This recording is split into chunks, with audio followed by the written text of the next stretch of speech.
Okay, what's going on, everybody? My name is Mang. We're going to be doing some more solo role manging. I don't know when this will ever get uploaded, if it'll ever get uploaded. I just want to do it, and that's mostly what I care about. And I find it more fun if I'm talking, and it's weird to just sit here and talk without recording it, so that's what all this is. So previously I was doing a generic hex scrawl campaign with a couple characters in Shadow of the Weird Wizard, in an attempt to lean into the more problem-solving aspects of the system, utility spells, all that kind of, the freeformness of it. And I think we showed pretty well that I could kind of break the whole system by level 3. And the outlook looked pretty easy going forward, just with our power level between two characters. And so the last thing I did really in that was I actually tried doing a dungeon just to mix it up and see how I would do in that sort of setting, and it was also fairly easy. And but I was like, you know what, I kind of liked it, I enjoyed it, it's a fun experience. So we're gonna go in the opposite direction of the more freeform utility stuff, and we're gonna do a dungeon. We're doing a big dungeon. This is Castle Xyntillan. This was created for Swords and Wizardry, I believe. Yeah, specifically Swords and Wizardry. But, you know, that's just part of the OSR, so you can run it with anything. Any sort of fantasy D20-based game, or, you know, everything can be converted and adapted.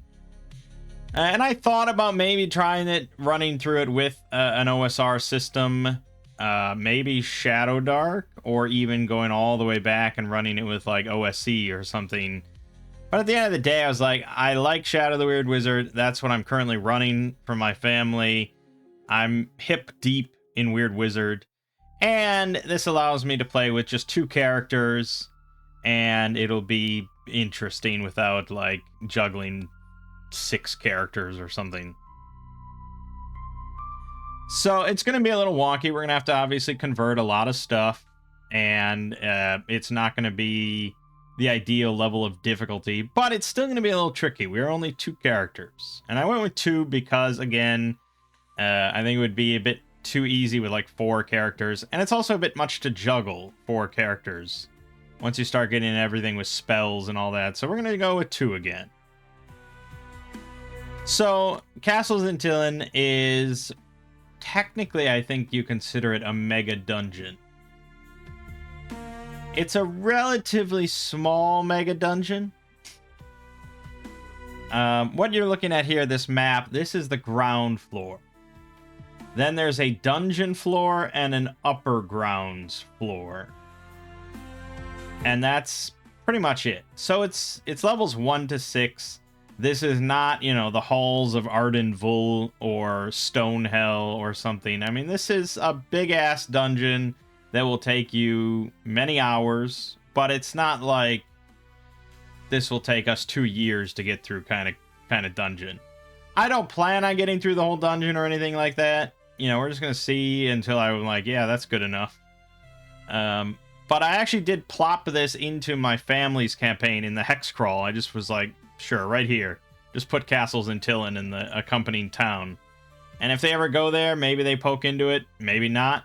You know, as part of an ongoing sandbox campaign, you can just kind of just leave whenever you want and go somewhere else. You're not beholden to it. But, you know, I figure I bought the module. I put it in the hex crawl. I should probably become a little familiar with it. And nowadays, it's more enjoyable for me to run through it solo like this than to just sit and read. So that's what we're going to do. First thing we need to do is make some characters. So we've got 2 ready to go, Milligar and Synthus. And we are all in on combat focus. Every decision we make in this care gen is, and going forward, is going to be in service to winning combats and survivability through, hostile situations. Utility, anything social, anything like that is bottom of the barrel. So, for Miligar, my first thought was fighter, but I'm not so certain. I lean towards priest now because spells. Spells. Obviously, I'm going to have a mage because I think it's weird wizard. It's just dumb to not have many spells at your disposal. So, Synthis is going to be a mage no matter what. And so I lean priest because priest gets 14 health to start, which is only 2 less than the fighter. They get prayer, which is pretty damn useful in a lot of situations. They get the holy symbol, which they can heal 3d6. At level 2, they get the bonus damage, same as the fighter, which the rogue doesn't get.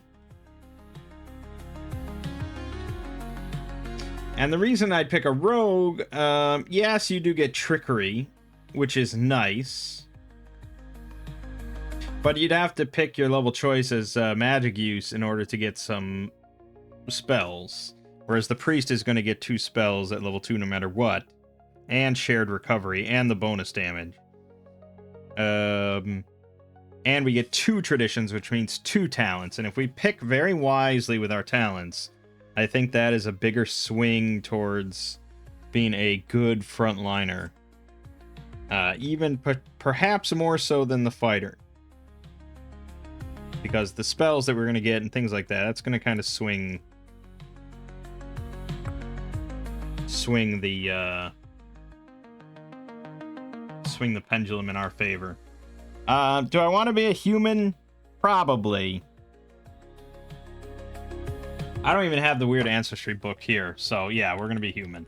It's just simple. So our novice path, priest. I wish it had a slot here for your natural defense. I have seen some other character sheet somewhere that had natural defense listed. But health 14. We get prayer and holy symbol, and I pretty much know what those do, so I'm not going to really write it down.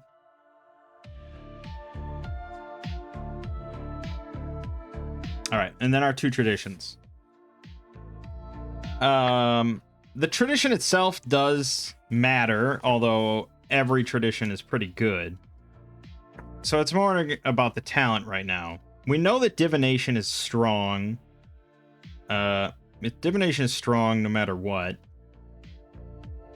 Although the actual spells of divination are not specifically geared much towards combat. It's just combat precognition is a really nice talent to have, especially at level 1 for a non-fighter.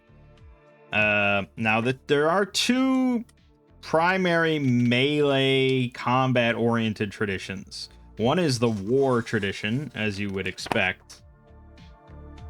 And then the other one is primal, I believe.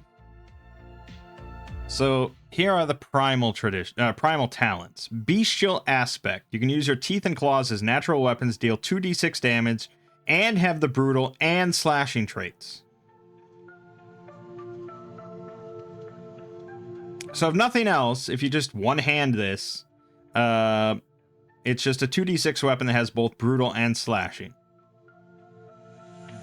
Which is, you can't get that any other way. So you're re-rolling 1s on the damage, and if you crit, you do 3d6. Obviously, the real benefit, though, is that you can offhand those. And so at level 1, if you hit, you deal 4d6 damage with brutal and slashing. Which is very good. At level 3, you get a boon with those attacks, and at level 7, it bumps up to 4d6 damage each. Hunter's senses, you get keen hearing, keen scent, or keen vision. Bleh. Primal Scream. You can use a reaction when you harm a creature or are harmed to scream. Each creature within 5 yards makes a will roll, becoming frightened of you on failure, blah, blah, blah, blah, blah, blah. And then for 1 minute, you roll to attack with 1 boon. Once per day at level 1. Wolf in Sheep's Clothing. You can use an action to make yourself appear to be an ordinary animal of a kind suited to the nearby habitat. Again, kind of useless. So if we were to take Primal, we'd absolutely take Bestial Aspect. And probably lean towards dual wielding, because that is... I mean, 4d6 brutal slashing at level 1. Absurd. I mean, absurd. That's absurdly good. Down the line, like level 2, when we start picking spells... Form of the Hunting Beast. For 1 hour every day, we can turn into a wolf.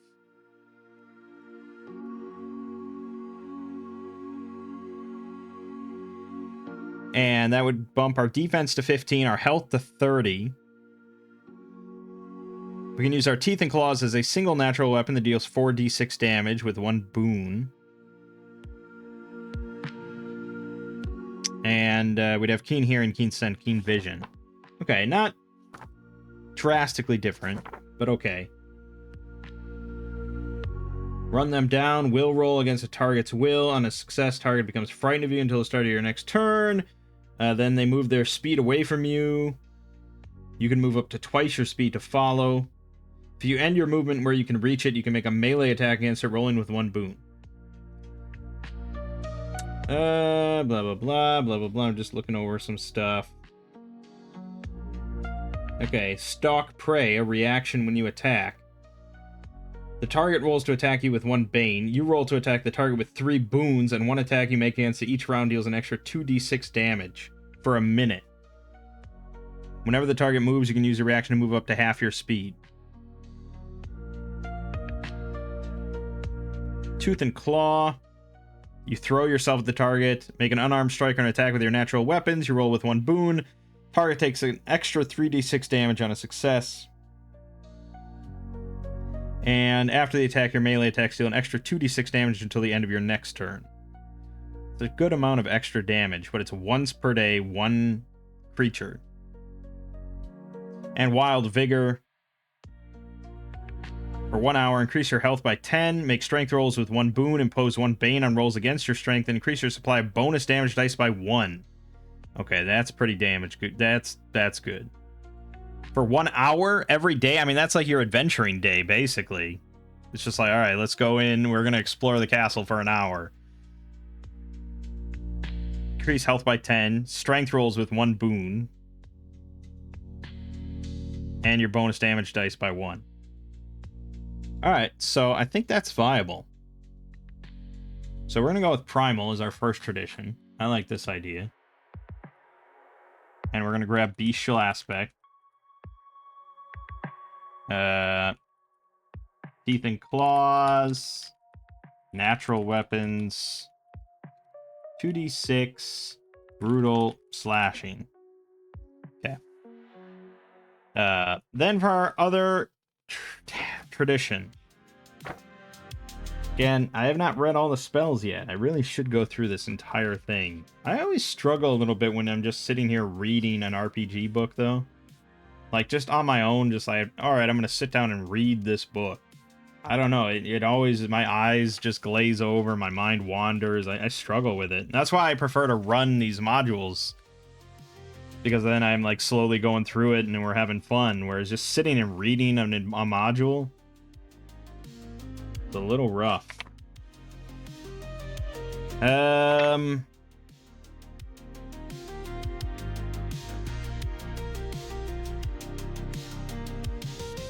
So let's look at war. Because that's, again, if we're all in on combat and that's everything we care about, we probably want to glance at war.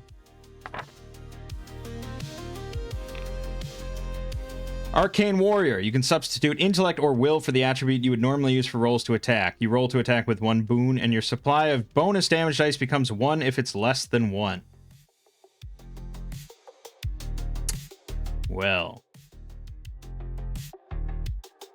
How the fuck does that math all work out as you level up?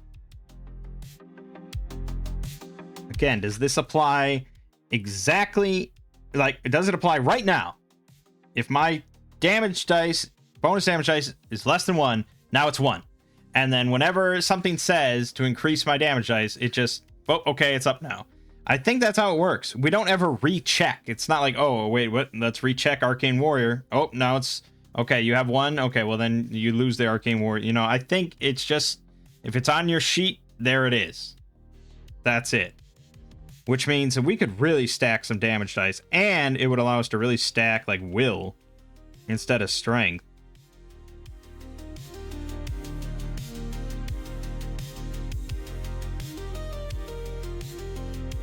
And it would give us the boon on attacks, which is pretty nice at level 1. So the only thing that we would lack then is imposing Banes against us. So is it more important for us to just shred stuff? Because we're shredding pretty hard. I mean, I can tell you, guaranteed, the war spells are all like, you know, various attacks and, you know, just combat, just shredding kind of stuff. We're already going to get a boon on our attacks, I think, from Bestial Aspect at level 3, but that's kind of late. We lack a boon otherwise. But, again, I know I said Divination is not that strong in combat otherwise. But,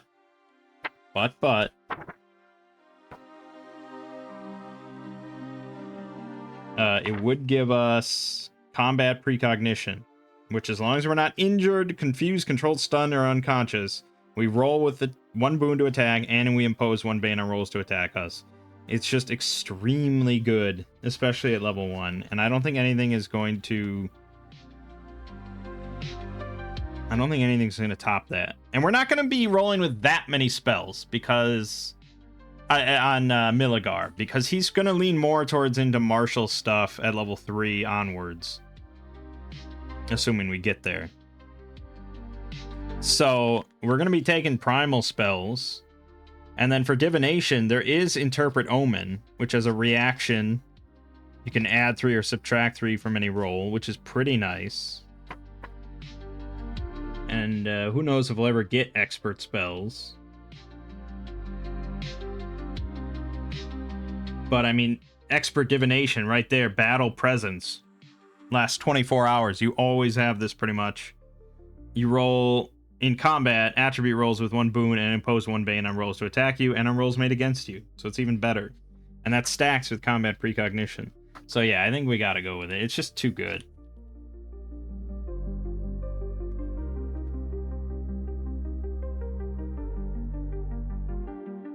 Not injured, confused, controlled, stunned, unconscious.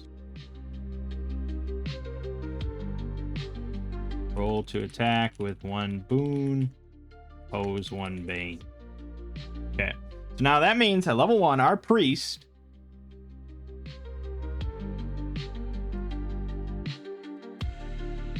has dual wielding. He's going to attack for 4d6 damage with 1 boon. He rerolls any 1s on the damage, and if he crits, he rolls 5d6.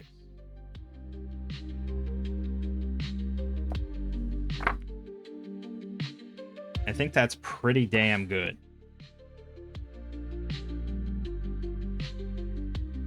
And he imposes a bane on any attacks against him, which a fighter is not going to have. Like, a fighter will just not have that. Unless you're, like, a non-human, and maybe there's an ancestry that allows that. But I think that's unlikely. I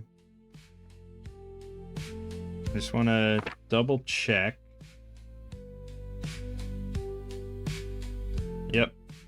Natural weapons. Counts as having nimble trait, so you could use agility. Cannot be disarmed. When attacking with 2 weapons, natural weapons count as offhand weapons. So yeah. The only question is, like,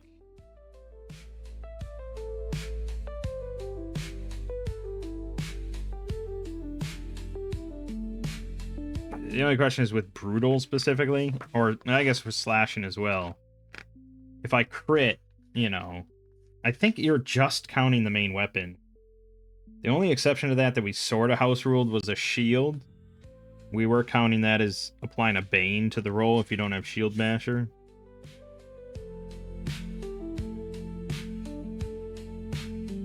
Yeah. So I think technically, I don't know, it says count it, add the offhand weapon as extra damage. Brutal says when rolling damage for an attack made using this weapon, you can reroll each die that comes up as 1 once. So I think we will be rolling just 4d6 and reroll all the ones. I think brutal applies there because our main hand has brutal.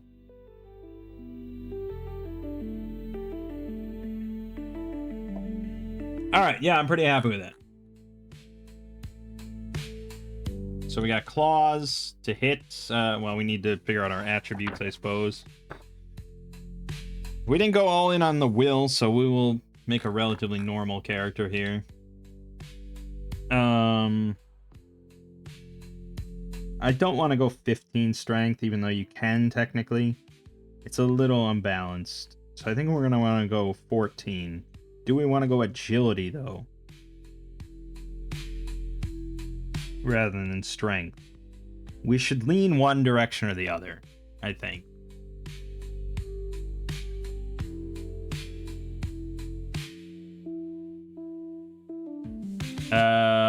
Yeah, probably agility, because then we can also grab a bow and have that as an option. So, we're not going to use the arrays. We're going to build our own. Okay, so the standard starting array to work off of. We'll go that and that. Okay, so then we can modify twice. We can drop one down to increase another. We want 14 agility. We get +1 to 2 things. So really, we're just going to drop will down 1 to increase agility by 1. And then we're going to increase agility by 1, and we'll increase will by 1. Sure. And that's basically it. We don't need to be too complicated here. Okay. So then to hit is +4. We get 1 boon. Our damage is 2d6. Technically offhand, brutal, slashing, nimble. Pretty solid, I think. Right. Then for equipment, we probably want to buy our own shit, although that does take a while. But again, we want to be focus on combat. Don't focus on stealth. Assume that we will fight everything that we see. Probably. So the best armor that I could afford at level 1 with 2 gold is the mail armor, but it requires strength 11. So we're going to have to adjust this. I'm going to drop will down to 10, strength up to 11. Okay, so that's 15 silver. We have 5 silver left. We're going to go with mail armor. And that is defense 15, which is pretty good. Then we can't use a shield because we're dual wielding our claws. I mean, we wouldn't be able to attack with our claw with a shield in the other hand, and we don't want that. But I do want to have a bow on hand, so we're probably looking at just a regular bow.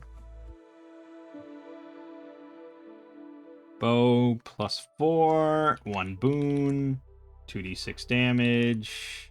Oops. 2 hands. And that's large, light, range 20. And let's see here. We want the usual assortment of shit, I guess, that you kind of always have to buy. You want a backpack. You want like a bedroll. You want torches times 5. You want... I'm gonna buy rope. 20 yards of rope. Tinder box. There's probably other things that we should get.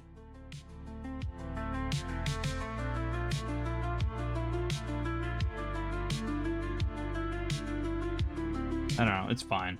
And we will have our bow, mail armor, quiver with 20 arrows. Okay, so the bow was 1, so that's 16. Arrow and quiver, that's another 1, so that's 17. Then everything else I just bought is 1, 2, 7, 8.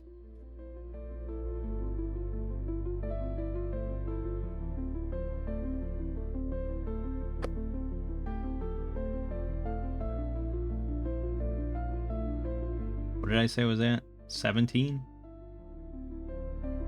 Yeah, 17 plus 8. 8 copper. So I really have like 2 silver left.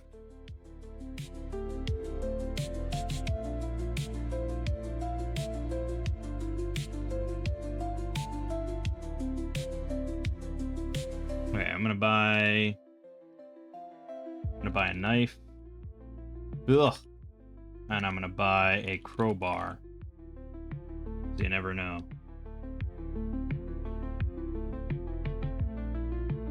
It's good enough. It's good enough. Well, I'll just leave it at that, unless I think of something else. And that's pretty much it for Milligar. Very bestial man that just wants to slaughter. Alright, moving on to Synthis. Like I said, we're going with Mage. And this is going to be a little more interesting because it's not just I want to bash things, although we could easily go that way with the War Tradition and Arcane Warrior. We could just stack Int and you know, have at it. But we will have lower health and, you know, you do need a certain amount of strength in order to wield or wear armor, heavy armor. So, you know, it's hard to say. We got the mage implement. Okay, so we want something that's probably going to be behind Milligar and able to shred. You know, we want a lot of castings and good value on our spells. And there are definitely spells that have higher value per casting than others. So I'm just going to try to quickly scan through. You know, healing would be good. I'm not going to lie, some healing would be good. So we could grab Alteration for light healing, because that's probably going to come into play.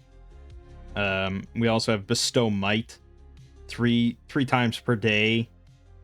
We could throw that onto Milligar. Increases health by 5, strength rolls with 1 boon, melee attacks deal an extra 1d6 for a minute. It's not a bad idea. And then we'd get more buffs and heals as we go. So I'm probably leaning a bit towards Alteration as one of our traditions.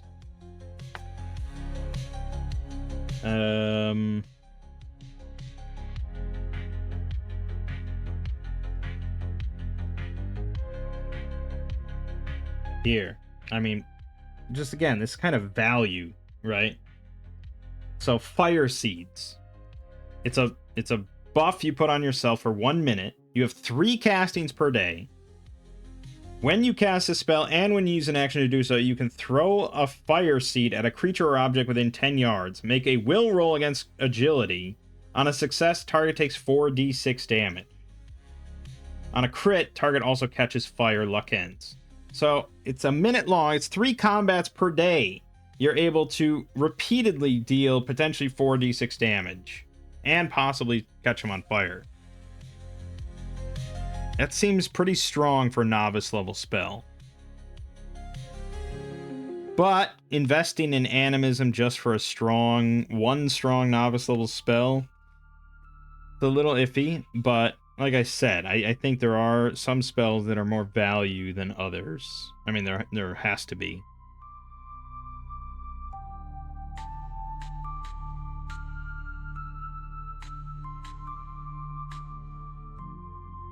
But yeah, going through all of these spells to try and find... I'm basically just looking at novice level, and I'm looking to see if it has 3 castings or not. I mean, if we stick to like 1 hour a day of adventuring, then it's not as important because we do end up with a lot of spells. But yeah, I mean, you basically want to always be using spells rather than firing off a bow or using some sort of cantrip or something.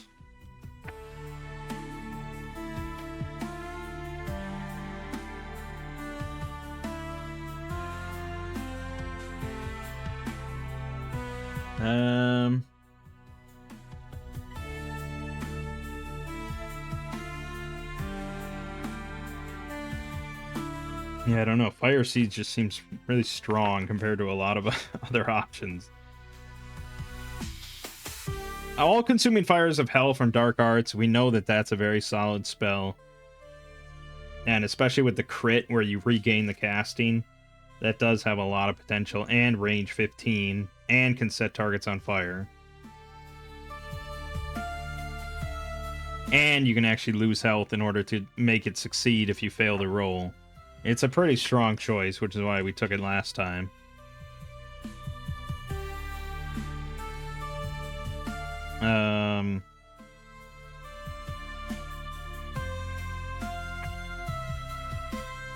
Yeah, I don't know if I'm seeing anything quite as good as Fire Seeds anywhere else.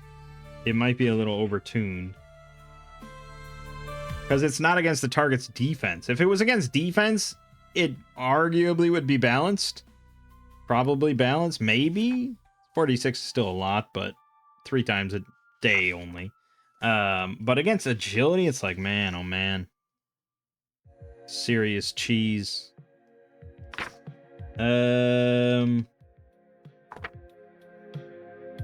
Evocation we know is very good, but the little... We already kind of did that.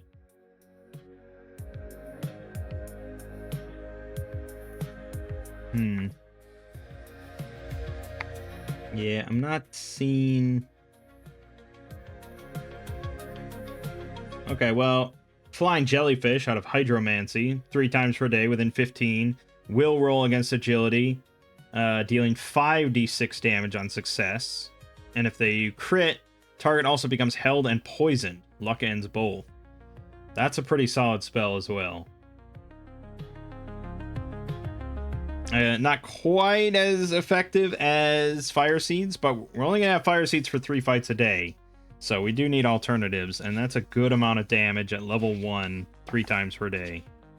And we will get spell recovery. So, alright, let's be a bit nature-oriented. We're going to go with Animism and Hydromancy as our options. Hydromancy. So we get a talent. We can create water. We can create a fog cloud. We can use a pressure jet as a cantrip, which is 1d6. And then Sea Heart, we gain swimmer trait.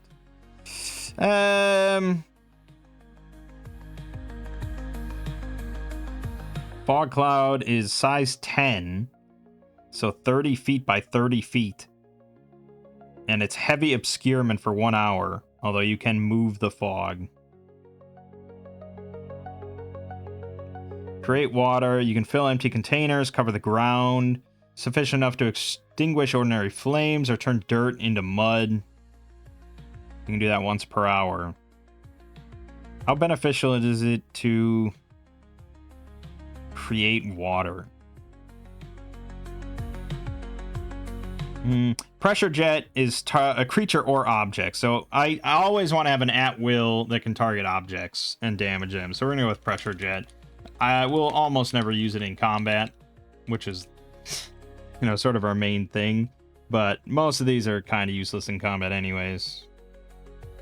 Within 10, will versus strength. 1d6 and push 5 yard. I mean, maybe a ranged push can be useful depending on the environment. But I don't know if we're gonna have many opportunities for stuff like that. All right, and then one of our spells is definitely gonna be flying jellyfish. So that's casting 3. Creature within 15. Will versus agility. 5d6. Crit equals held and poison. Luck ends bowl. Alright, we'll look at some other spells in a minute. Let me grab Animism though.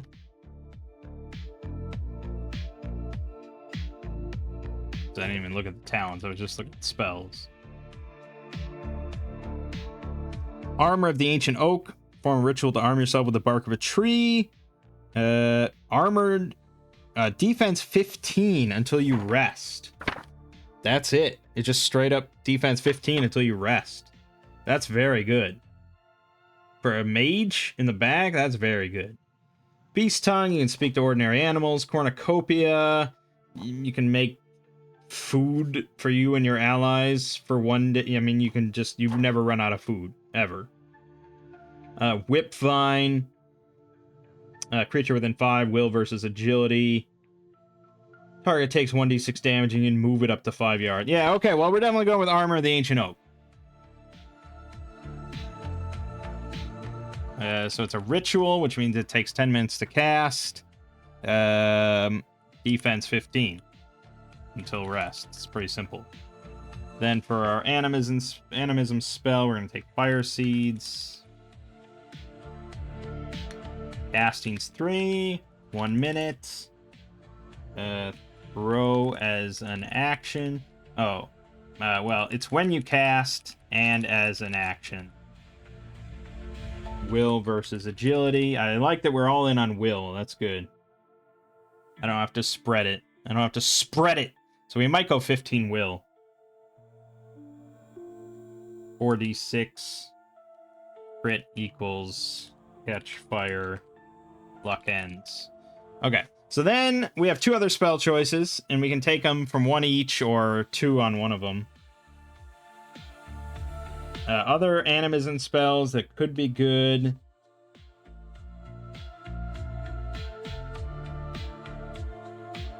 Grasping Growth creates a size 5 space within 15. Becomes challenging terrain, so double movement cost. And each creature within 1 yard of the ground when you cast a spell or that moves into such a position makes an agility roll, becoming held on a failure. If a target gets a failure on the roll to end the affliction, it falls prone and cannot stand up until the affliction ends. If it's already prone, it takes 2d6 damage. It's a sort of nasty little area denial spell, I gotta say, which has quite a bit of potential in a tight dungeon with a lot of narrow corridors.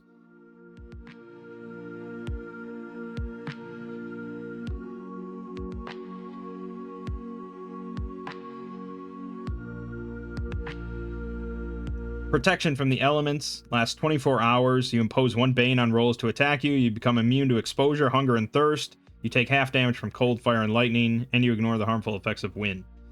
The main thing there is imposing 1 bane on rolls to attack you. Basically permanently. We already have defense 15. She's not likely to get attacked much. I already made her a she for some reason. I guess I just like the male and female dynamic of 2 characters. It's not bad. It's not bad to just always be pretty defensible, so then we don't have to worry.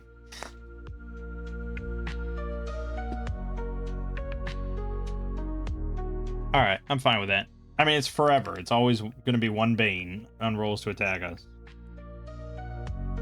So at the start of every day, then before we do go into anything, we cast Armor of the Ancient Oak and Protection from the Elements.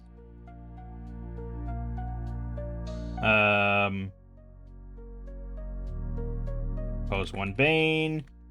Immune to Exposure, Hunger, and Thirst. We're a weird duo. No wonder we're going into this insanity, just the two of us. We're quite strange. Half damage from Cold, Fire, and Lightning. That is also pretty good. And then ignore harmful effects of wind, but who cares? Alright, so then... do I want to take Grasping Growth? It's pretty strong for Area Denial. I'm leaning towards it, but let me look at the other Hydromancy spells.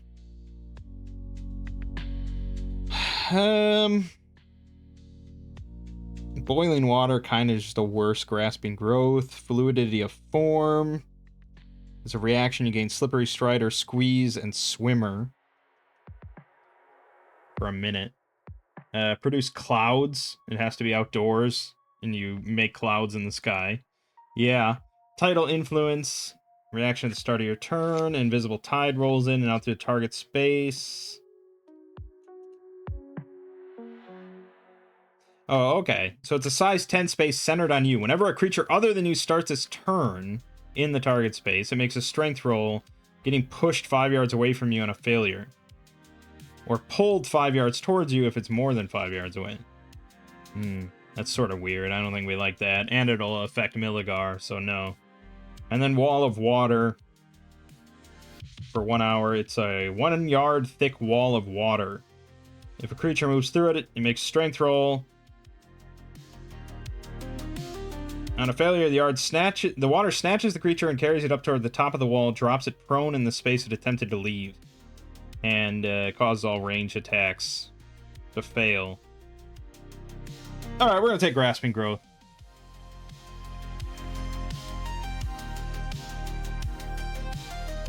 Casting's 1. Size 5 within 15. 1 minute, and then a whole bunch of text. Each creature within 1 yard, when you cast or that moves into, makes agility roll. Becoming held, luck ends. Or overcome with strength. If failing roll, falls prone, cannot stand. If already prone, 2d6. Okay. So, yeah, Grasping Growth itself, mostly it's just there for the agility roll, and then if you fail that, you become held. And then you either have to spend an action to overcome it with strength, or you do luck ends at the end of the round. If you fail either of those at any point, then you fall prone and you cannot stand up until you luck end or overcome it with strength. If you're already prone and you fail another roll, then you take another 2d6 damage. Or you take 2d6 damage. Okay, so Area Denial. It's not going to get everybody, but it should get some stuff. So we've got mostly Fire Seeds for damage. We've got some good buffs on ourselves. Flying Jellyfish if we run out of Fire Seeds during the day. And Grasping Growth if we encounter a group and we want to separate them a little bit. And then it's mostly just about just shredding. Just rolling well and shredding. The only thing Milligar lacks is... I mean, he's pretty good. He's pretty good. He's got 15 defense as well. We both got 15. We both impose a Bane on attacks against us. And he gets to roll an attack with 1 boon. So, pretty good.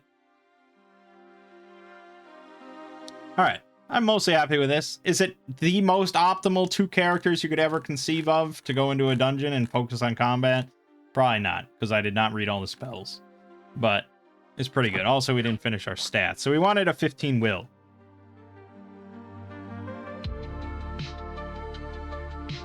The only way that you can do this is if you go with the standard array of 12, 11, 10, 10.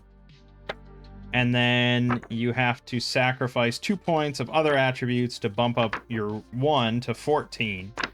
And then you use the human benefit to bump it up to 15. Why can I not find the sheet? All right, yeah, 12, 11, 10, 10. So what do we not care about? Strength, I guess. All right, well, let's just do this one by one. 10, 10. Okay, so then we bump strength down to 9, and then this gets bumped up to 14, and then we spend our human thing to bump it up to 15, and bump intellect up to 11. That's what it is. Min-max. Sort of. Alright. Then I think we are ready to begin. So our armor is ancient oak.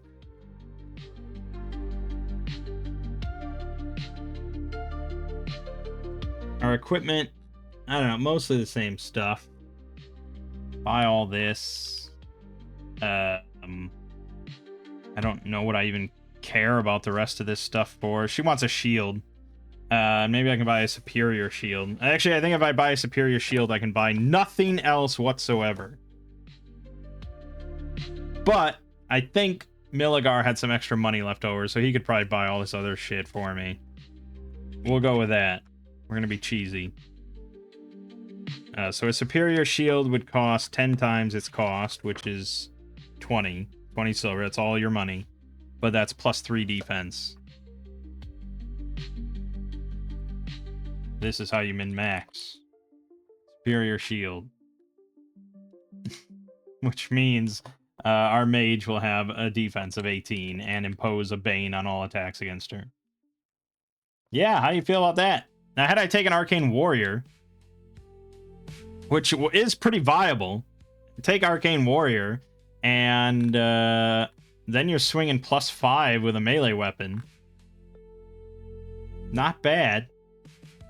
Maybe at level 2, we will consider that as a potential option. But we went pretty heavy on casting, so I don't know. It might not be worth it. Because we're going to lack bonus damage most of the time. Although the war tradition does give good things, it's not the worst idea in the world. Well, I mean, Arcane Warrior does increase your bonus damage dice. And we'd get one bonus damage at level 2. At level 3, then we'd go up to 2 bonus damage dice.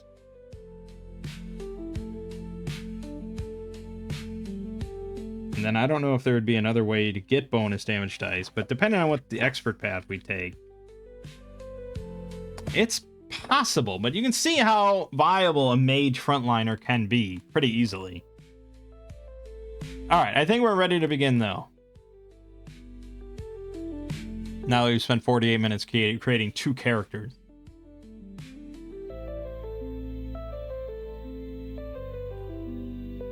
Alright. So, Castle Xyntillan. Like I said, I've not read this really at all. I just kind of bought it because I heard a lot of good things about it. It comes recommended fairly often. And this is not an old school module. This is not like something written in 1982. This is a recent thing.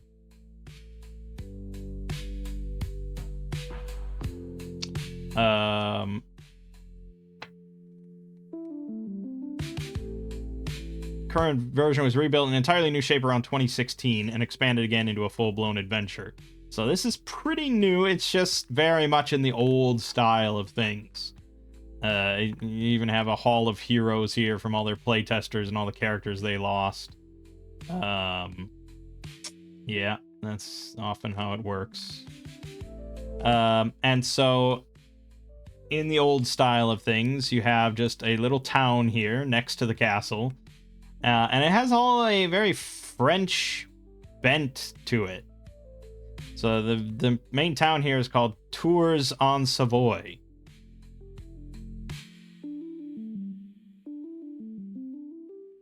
And it says here, the trade is brisk, money plentiful, all prices are doubled in town, with noted exceptions. And again, if you were running this, you would want to really bring this town to life, you know, for the players, because they are going to be staying here throughout the entire length of the thing. Most likely, they're not going to want to stay in the castle if they can help it. So they're going to keep coming back here. And it says that both the trade route along the way here and Xyntillan itself seem to draw an unusual number of thieves and miscreants. So there's a lot of ne'er-do-wells in town that you can kind of flesh out and work with as you go. But also, you know, there's men for hire. Prices are double regular. There's the secret police and all sorts of stuff there. There's a lot of merchants in town to buy things that you take out of the castle. We're not really going to bother with all this. But if I was going to run this, I would be reading all of this and trying to bring it to life a bit. Make it work. Because I think it's decent. You got the rumor mill. You've got a selection here of... you got a bunch of information about hiring people, which, again, that's the old school way to do it. So, information about light footmen, heavy footmen, bowmen, crossbowmen, you know, to storm the castle in a big group. And then you can roll for random quirks that they all have. Random curios you can find, blah, blah, blah. And then we get to the castle itself, which is what we care about. Doors are 1/6 chance of being stuck and required to be forced. This increases to 1/3 in the dungeons. Malevol family members cannot be destroyed or commanded by clerics, although they can be turned or kept at bay. Blah, blah, blah, blah, blah, blah, blah, blah, blah. Random encounters every 10-minute turn while exploring. 3 times per day or night spent resting if characters find a suitably secluded and or barricaded spot. Otherwise, roll regular checks. Characters make a lot of noise or a lengthy melee develops.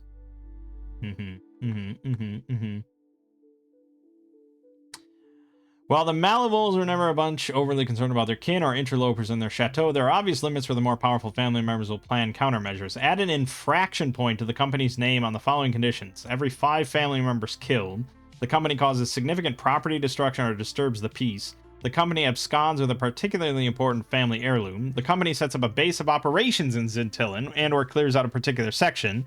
The company is discovered to have designs to claim Xyntillan or Tours-en-Savoie as their own. The company behaves in a particularly uncouth or boorish manner. Includes all too clever, too boring exploration strategies, of course.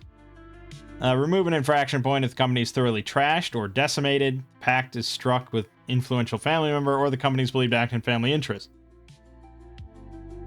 So it's 6 infraction points. A combination of 1d3 plus 1 encounters dispatched to drive off or kill the party. 12 infractions. Influential family members take interest in the company and organize regular hits, set up ambushes or traps. 18 infractions. The family council gathers to devise plans to drive out, destroy, or otherwise neutralize the company. Members do their best to organize others, setting up ambushes and death traps. Follow the principles of action begets reaction. Running Castle Xyntillan is a dynamic environment, can be a challenge, but the rewards are worth it. Okay, Gary Gygax's famous words. You cannot have a meaningful campaign if strict time records are not kept.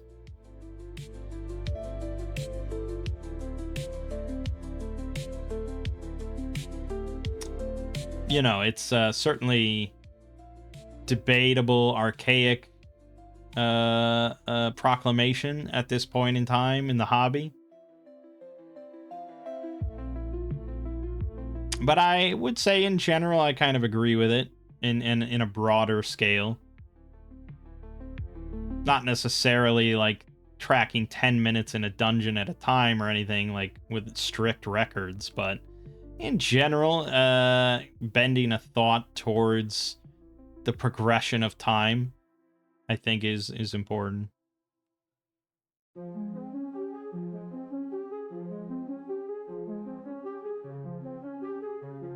Okay. So,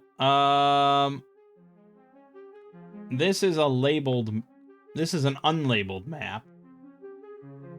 I'm gonna need a labeled map. As in, I don't know where area A1 is, so give me a second. I have a collection of maps here.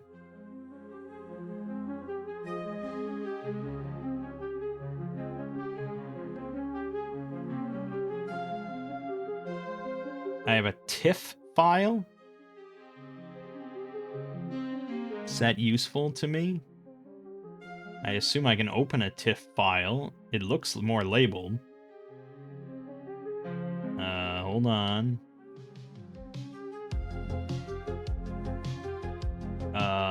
Yes, it is quite labeled.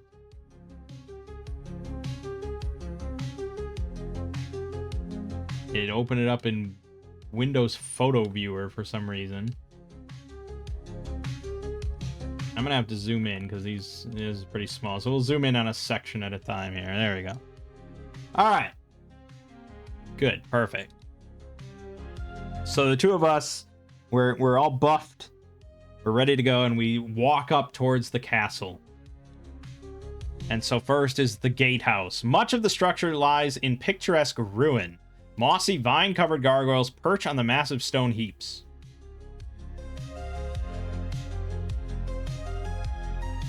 All right. So there is a 1 in 6 chance of an ambush by Gilbert Malival, the Fox, and his merry men. 3d8 bandits. Jesus. They really want to start this pretty hefty, don't they? All right, well, I'll roll a d6. Okay, no ambush, thank God. But I assume that happens every time you come up here.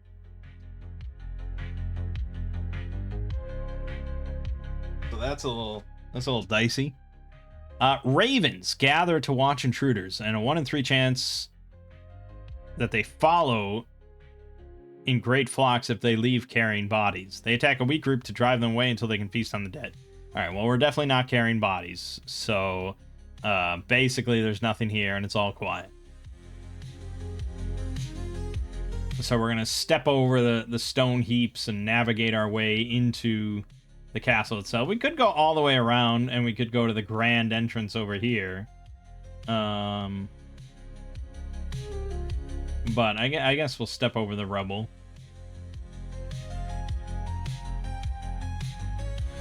Okay, so to our left then, thickets of trees, and obviously what looks like a little garden and a lake there. To our right, straight ahead, I guess we see a vegetable patch with a scarecrow. To our right, various buildings, stables from the looks of it and stuff. So I guess, yeah, we'll go in order, why not? And we'll step towards this garden lake. We'll go around on the inside. We'll hug the wall a little bit.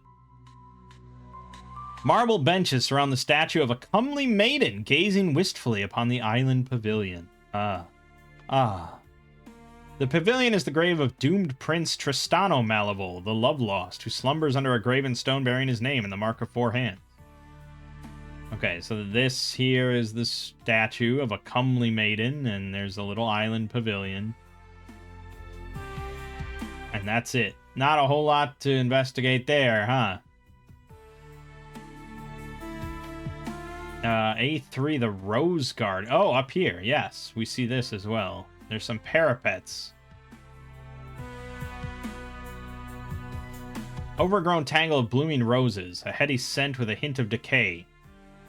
The smell is soporific. Roll a saving throw if spending more than 1 turn here. Well, we will not, because why would we? Why would we spend more than 10 minutes amongst the roses?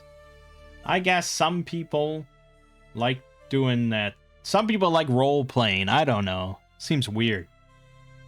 We're gonna go investigate these buildings. Oh, I didn't finish reading. The roses grow from a rich soil fed by decomposing corpses buried underneath. Thorny stalks encircle and tear the flesh of rotting arms and legs, which attempt to trip the unwary. Blood spilled on the flowers makes them even more beautiful. Taking them will anger the beast, number 60. Number 60, if he learns of the theft.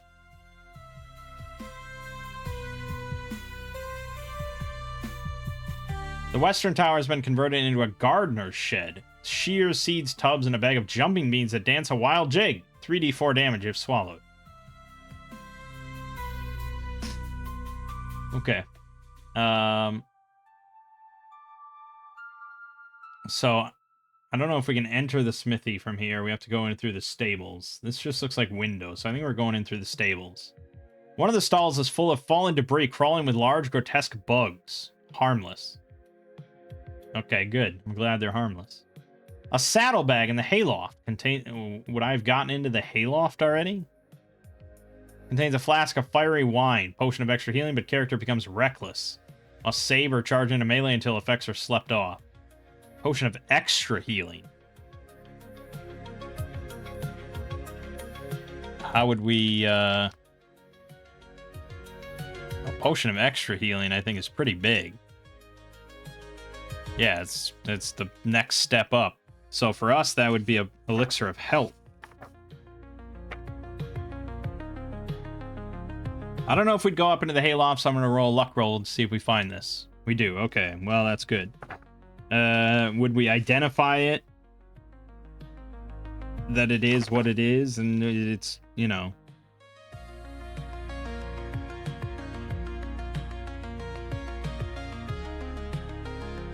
I don't know. I haven't really... Yeah, see, I mean, that's one of those things that I have to just DM more to kind of figure out how I want to run identifying stuff. There is a couple rules, I think. There's definitely rules for identifying, like, trinkets or identifying oddities.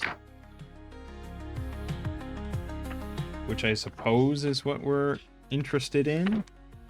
Identifying trinkets. When you find one in treasure, identifying its properties might take some effort. Spending 1 minute experimenting with the object enables you to make an intellect roll. On a success, you learn its traits. On a failure, you must use some other method to discover what it does. Now, again, it's sort of like, it depends on your group. It depends on you as a DM. It depends on if this is a meaningful and interesting mechanic within your playtime at the table. Is it enjoyable for you and your players to have this sense of discovery? Of like, I don't know what this does. I need to try and figure out how to learn what it does. Do they enjoy the achievement of figuring out what it does without, you know, using it up or hurting themselves or something like that? Or are they okay with failure of like bumbling into a magic item or wasting a magic item or something like that? This is all pretty old school stuff. I understand all the logic behind you just not knowing what it does upon sight. I understand that, and I've played, you know, I've played Dungeon Crawl Stone Soup, I've played Angband, you know, I understand how it was in the old days of just like, yeah, equip it or use it, try it out, see if you get it. Because like in those days, you know, if there was a potion of healing, pretty much every potion of healing looked like a potion of healing. So once you knew what it was, you knew what it was, so on and so forth. But at the same time, if it's not enjoyable to you or your players, then there isn't much harm in just being like, yeah, this is a elixir of, or a flask of fiery wine. This is what it's going to do. Yeah, you lose a sense of that kind of wonder and discovery and like, oh shit, the surprise. So you could allude maybe to some effects.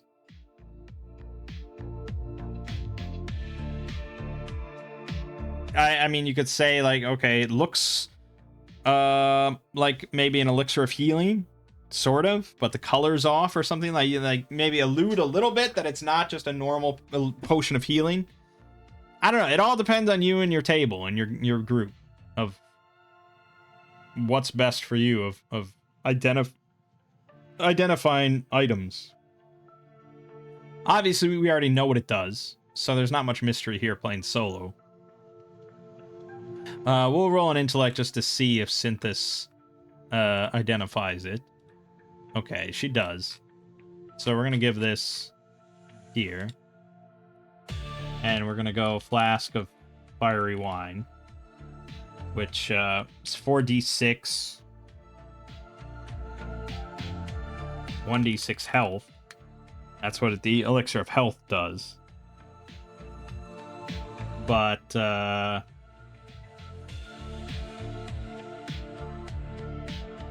must roll will or charge into melee. And we'll figure that out when and if it happens. But okay. Then we'll poke over to the smith. Although the place is abandoned and disarray, the forge is still hot. Sparks fly and iron ingots float above the fire pit. A large iron hammer works on the anvil in an endless monotone. It hurls at intruders entering the workshop. The hammer falls down after the first successful hit, but reanimates shortly after the party thinks they're safe. Okay.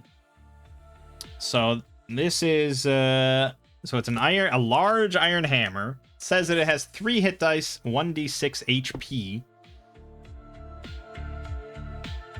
How does that work? I thought hit dice determined HP. I have not really ever played an old school game. All my experience with old school games comes from like converting these old modules to newer games. So I don't really even know how to convert this. It's more of just a hazard, right? There's nothing in here. I mean, there's nothing in here. So this is just a hazard, and if we keep sticking around, it's just going to get back up and attack us. So for this, we need to look at traps. And we haven't looked at a lot of traps in Shadow of the Weird Wizard, because they're not really listed in a great, simple way, I would say. But it's a pretty simple trap, I think. Whereas the traps all listed in the book here are kind of complicated. They're not just meant to be like a hammer flying at you. There is a poison needle trap, which is pretty simple, or a poison handle. So the poison needle trap, blah, blah, blah, blah. You have to make an agility roll with 2 banes. On a failure, you lose 1 health and become poisoned. And that's one of the things that they kind of say is that most traps should do health damage to kind of wear you down. But here's a projectile turret. Fires at the end of every round for a minute. Agility roll on a failure, you take 2d6. I think that's the easiest way to just rule this. So I'm going to roll a d2 to determine who this is coming towards. All right, it's Milligar. And now he's going to make an agility roll, of which he has prayer, I suppose. So he'll pray. He'll say a very, very quick prayer as this thing flies at his head. Luckily, he has +4 agility. Doesn't even need it. He succeeds, so he just moves his head slightly and the hammer clangs against the wall, drops to the ground. And, of course, you know, we would start poking around the smithy. Be like, what the fuck was that? And we see crude iron objects, nails, iron sheets, horseshoes, a fire poker, 2 metal flasks. I could see some people taking some of that stuff. You never know. You know, wrapping a rope around a horseshoe. You can find uses for stuff like that. Metal flasks, you know. And then the iron hammer is going to lift up again and go again. So another D2. It's Milligar again. He might not have luck end. He might not have prayer because it's luck ends. So we'll say 2 rounds have gone by. First round, okay, he got it back. So now his agility roll again with prayer. He crit. All right, well, then it's pretty easy. It flies again and smacks against another wall, and we're like, all right, let's get the hell out of here. So that's it. Then over to the other side, the barracks. 7 skeletons in tattered uniforms using the plate-clad skeletal corpse of an adventurer hanging from the rafters for target practice.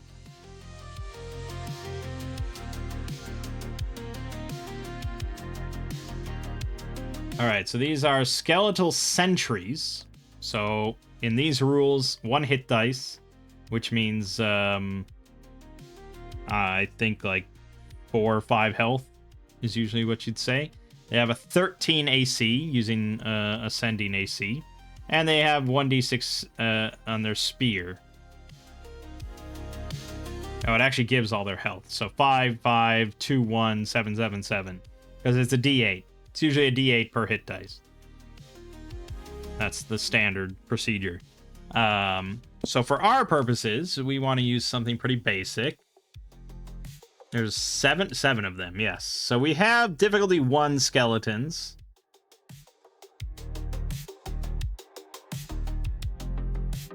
We could drop down to decrepit skeletons if we really wanted to.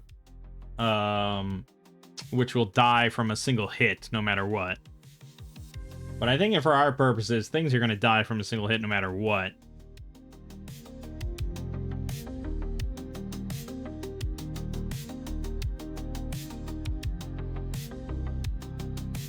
Yeah.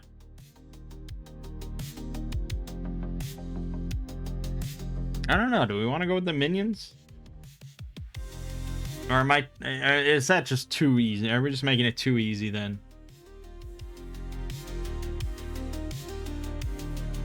It's not necessarily too easy because they have a group attack. So if all 7 of them happen to attack against Milligar, I think it maxes out at 5. So if 5 of them attack Milligar, you know, they're rolling +5 on their dice and dealing 10 damage. Yeah, okay, that's not as bad as 5 skeletons. Alright, so 7 skeletons. I think we got a bit of a drop on them here. Because they're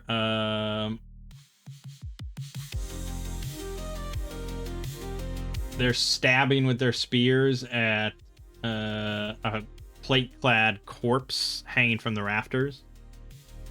So they're a little preoccupied when we crack open the door here. We probably heard some sounds anyways. So we do have technically surprise here. The thing is, you know, we're very much built to just shred. And we don't have a great deal of AoE. So I guess we're casting Fire Seeds as one of our first combats of the day.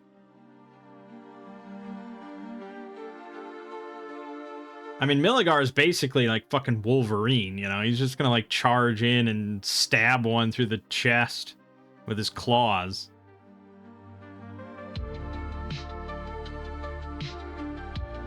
So, alright, so he cracks the door open enough, and then he like gets his claws ready and just charges in as Synthis casts Fire Seeds. And so that allows her to immediately use this attack. They have pretty shitty agility, I think, 10. So this is +5. Yeah, +5, no boons. Sadly, no boons. But it is what it is. +5 versus 10. So all we need is a 5 or higher. We got a crit. So they catch fire, but it takes 4d6. 18 damage, Jesus. Alright, so one of them just gets obliterated. By a fire seed. Flames just erupt and flash across the whole barracks. 7 of them. So first one dead. And then Milligar charges in and slashes with both his claws at another one. So he's rolling +4 with 1 boon. Against their defense of 12. He rolled a 1. Of course he did. He thought our luck was going to hold out forever? It doesn't matter. He can't succeed. Best he could do is 11. So... yeah, even if I gave him an extra boon for being a surprise attack. Doesn't matter. Alright. So then combat technically starts. I think we'll both take the initiative. We want to thin the herd as much as possible. Because he's going to apply a Bane to all of them. He's got a 15 defense. It's very unlikely they will hit. they will have to roll, like, I don't know. Well, at least a 15 for sure. So pretty slim odds of them hitting. Synthis is going to throw another fire seed at somebody else. 14 versus their agility is a hit for 4d6 damage.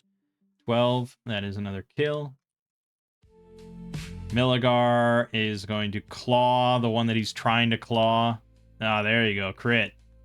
So that is now 5d6, and he rerolls any ones that he gets. Okay, so that one became a 4, so that's 19 damage. Dead. Pretty good. Much better. Alright, they get to go. There's 4 of them. They're obviously all going to target Milligar. They would get a boon because of Surrounded, which is something we pretty much never get to take advantage of with 2 characters. But yeah, they would get a boon, but it's canceled out by the Bane that he imposes. So 4 rolls, they need a 13 or higher to hit. And that's it. Fail, success, success, success. 3 hits, so 3d6 damage. 14 damage. He's down. They rolled very well on their damage and on their attacks. Alright, there's nothing you can do about that. End of the round, he loses 1d6 health. 4. And then he rolls his luck roll. He makes it. So he's at 9 damage. He's conscious. Start of the round, he'll take the initiative. He'll stand for 4 movement. And then he'll attack one of these assholes. That's a 13, so that's already a hit.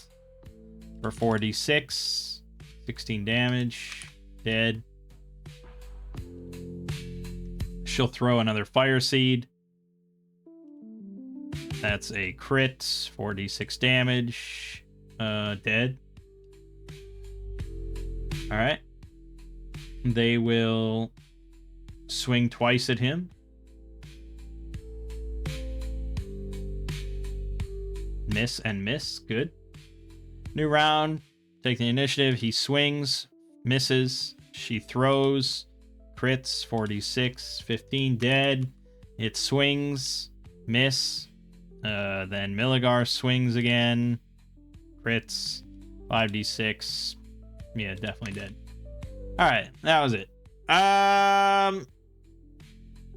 So imposing 1 Bane is good because it cancels out Surround, which he's pretty much always going to be susceptible to as a lone combatant.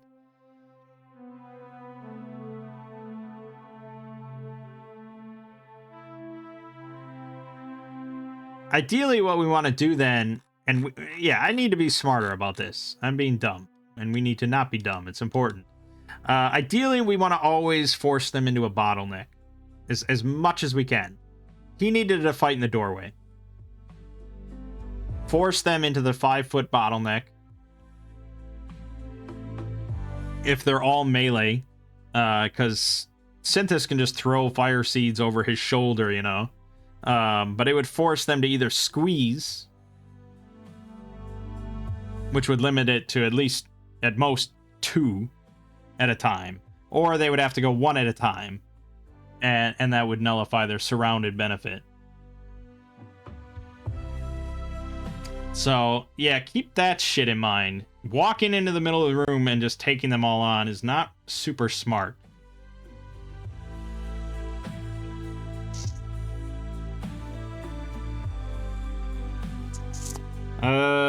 So now we're in a bit of a pickle because he's only got 10 health max. He's at 9 damage. We're going to use Holy Symbol to heal 3d6. Bring us back to full. Yeah, I mean, it's either that or, like, go home for the day, and I don't really want to do that. So that's it. Okay, that was our first combat. Not too bad. Obviously, our damage is very high for level 1, but our defenses are not amazing, so we still need to be clever. For now, The barracks is filled with odds and ends collected over many campaigns. A moth-eaten red banner depicting a Turk's head on a pike, a wispy white beard. There's just a whole beard laying there, like it was just perfectly shaved from someone's face. Wild. And a poster promising a 3,000 gold piece reward for the capture of Claude Malevol, number 6. Dead or alive, preferably dead. Several spare posters are found rolled up in a large trunk. Well, nothing of real value to us unless we want to staple a beard to our head. So I think we'll move on.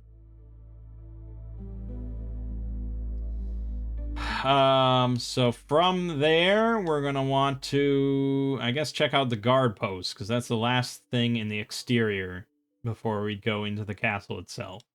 So we cautiously approach the guard post. 2 brightly painted wooden shacks close to falling apart. The skeletons of the guards slumber in peace, but spring to attention if commanded or a particularly fancy procession passes through.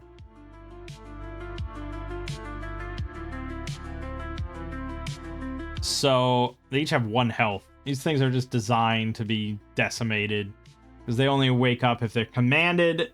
Who's going to do that? Or a particularly fancy procession passes through. So not any procession, just a particularly fancy one. I think we just shred them.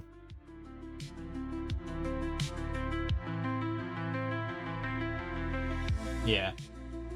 Why not? I mean, it's just like guaranteed. Just kill them. Yeah. So then we have 3 entrances that I can see into the castle. We have the double doors right in front of us, going into the entrance passage. There's this door by the Rose Garden, which is the most questionable choice that I would make. And then we could go all the way around to the grand entrance if we wanted to go into the vestibule, which would be, I mean, that's a very different experience if we go that way. But it is E1, and I am very tempted to go in through the main grand entrance. It does seem fun. But that's E. We'd be skipping all over to the letter E. Here we're still in the A's for a little bit. This feels more intended. So I guess let's push open these doors like Aragorn and enter into the entrance passage. Murder holes line the sides of the dank passage. Bones, scraps, and remains of armor litter the floor. 1 in 6 chance? Okay, a booming voice announces, "Welcome to your doom, interlopers!" The voice will follow the party through the expedition, predicting their demise in sordid detail and calling for extra random encounters. Oh god, that's pretty bad. So until we leave for the day, I guess. We got this voice just following us. Should we do a check for a random encounter at this point then?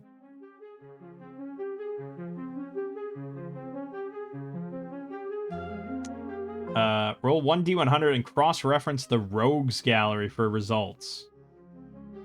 Okay. I assume that's towards the back of the book. I see a table of contents here. Rogues Gallery, 112. You're gonna make me go all the way to 112? Shit. There we go. Alright, well, we didn't even... Okay, so we rolled a 6, so it is not even anything. But yeah, we'll have to remember that.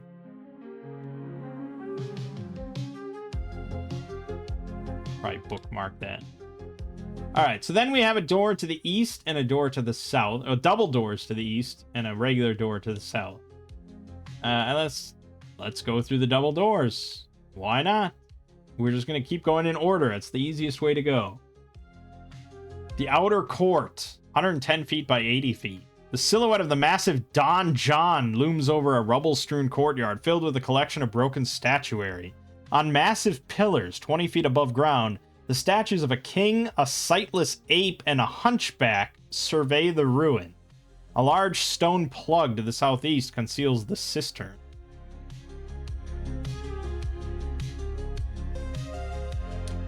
The statue of the king holds a heavy orb in his hand and hurls it at anyone who would hold out their hand for it. Save at -2 to catch. Success indicates the character gains a level as long as he holds on to the orb. Its power is a heavy burden, taking up all but 2 spaces in the inventory. Failure indicates the character becomes the statue's vassal and must perform a quest at his behest. What? This is Gonzo. You'd have to hold out your hand for his orb.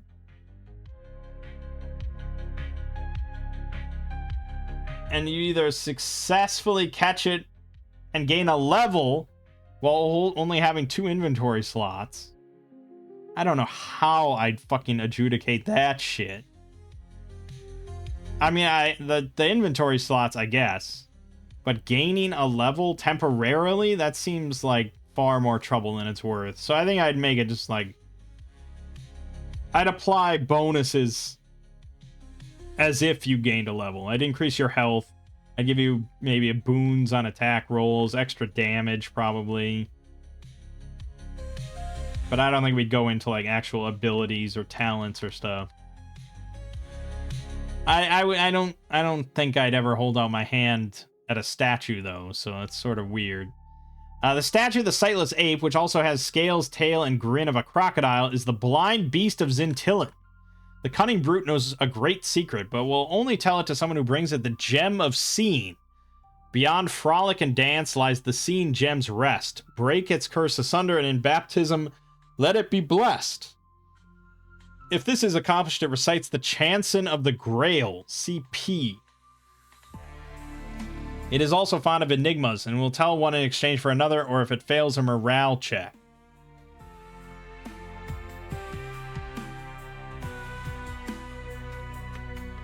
Again, I'm not sure what to do with any of this as a DM. Does this thing just speak right away, or does it wait till it's spoken to? Is anyone ever going to speak to this thing on their own? The hunchback will not tolerate the mockery of its misfortune, shouting, "So shall you be, so shall you be," without effect. There's a 1 in 2 chance a character is attempting to scale the donjon will get attacked by the pigeons from hell nesting on the top. There's just so much to take in here. I mean, where do you begin? What the fuck is a donjon?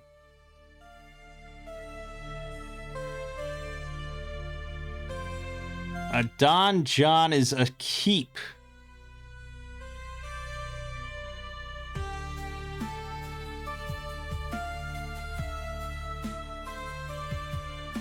No, that can't be correct. It's a keep.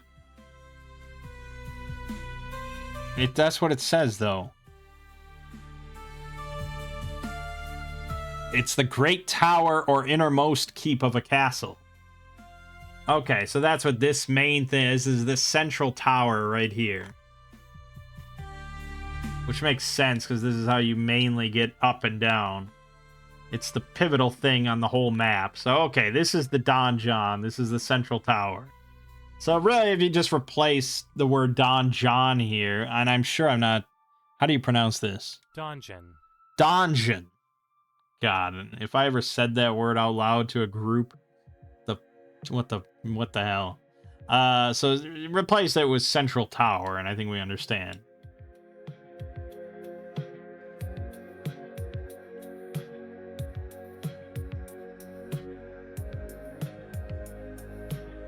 And there's also a large stone plug here, concealing the cistern.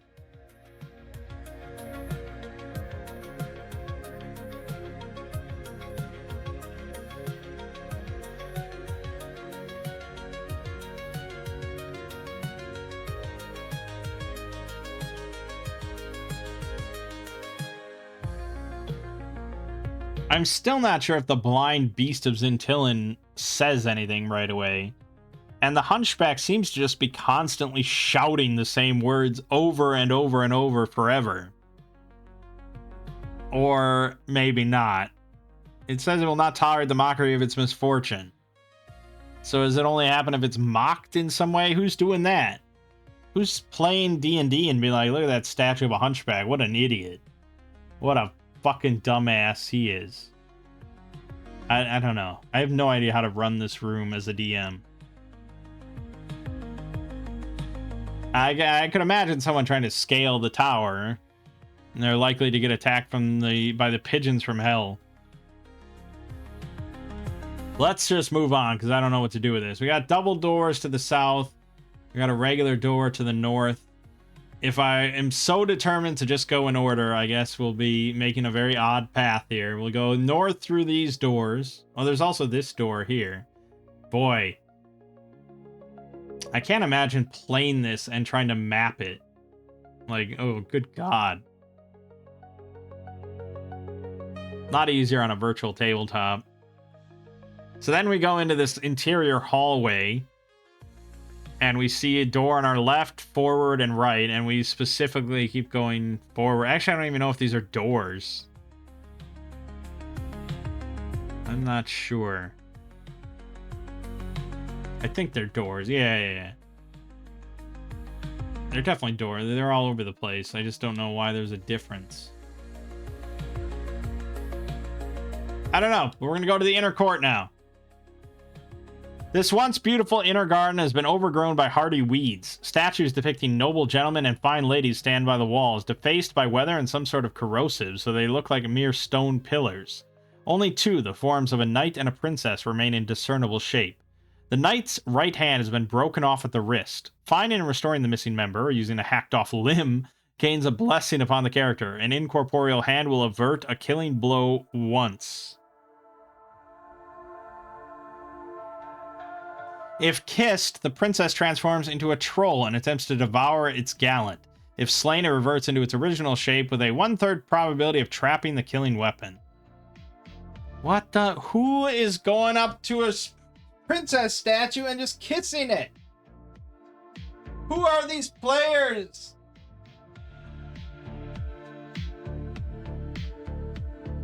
What was that other module we were running where I was like, I feel like if you ran this 100 times with 100 groups, not one would do it. That's how I feel about this situation. Who would kiss the princess? And if you're so insane that you just do it, you happen to be the 1% of the 1% that's like, I'm gonna kiss that princess statue and see what happens.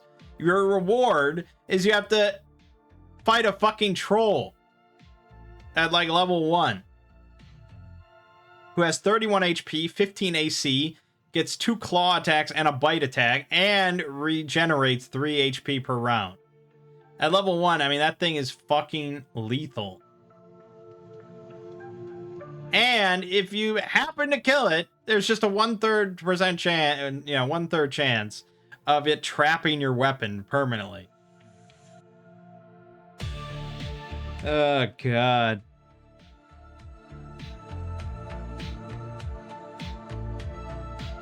You know, I like OSR. I like a lot of aspects of the OSR mentality. And you know, this sort of design, I guess, of a lot of how OSR games are ran. But I think in general, there is a reason that the old school faded away to the new school.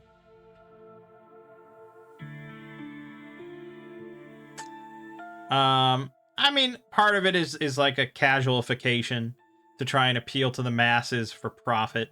You know, if you look at D&D and stuff like that.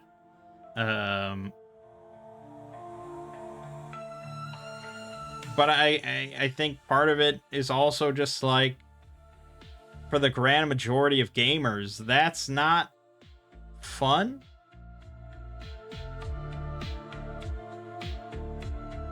I don't know. It's hard to say. I have a limited sample size, and I have never...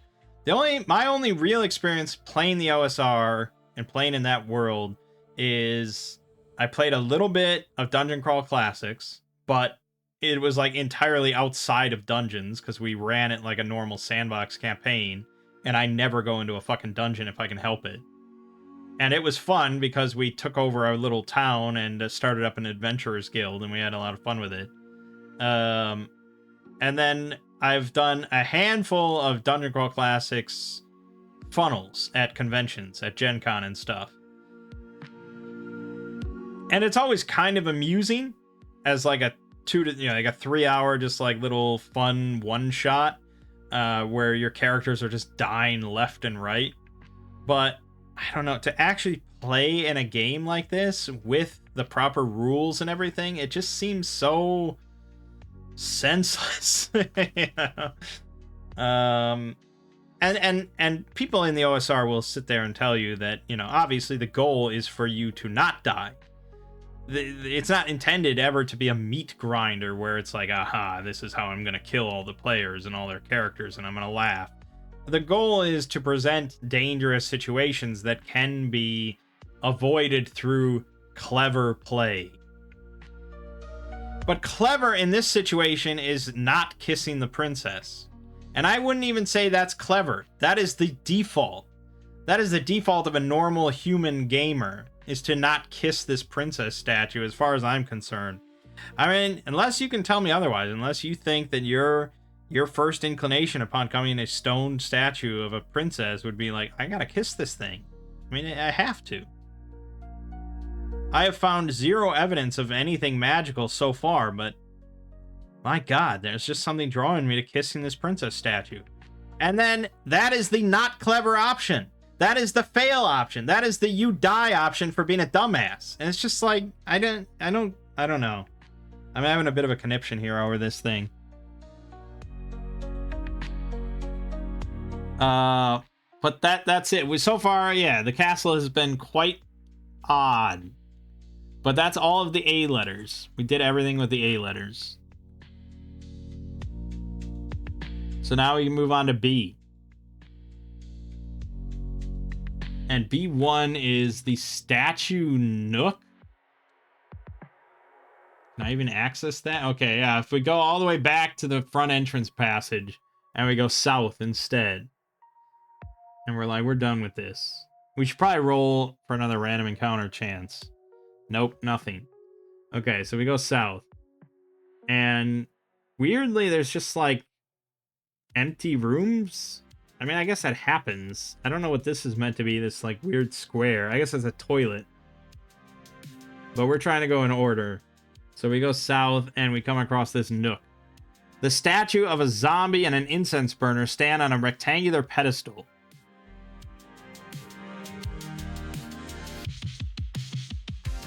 The pedestal hides a secret compartment in the back containing a brain and a jar.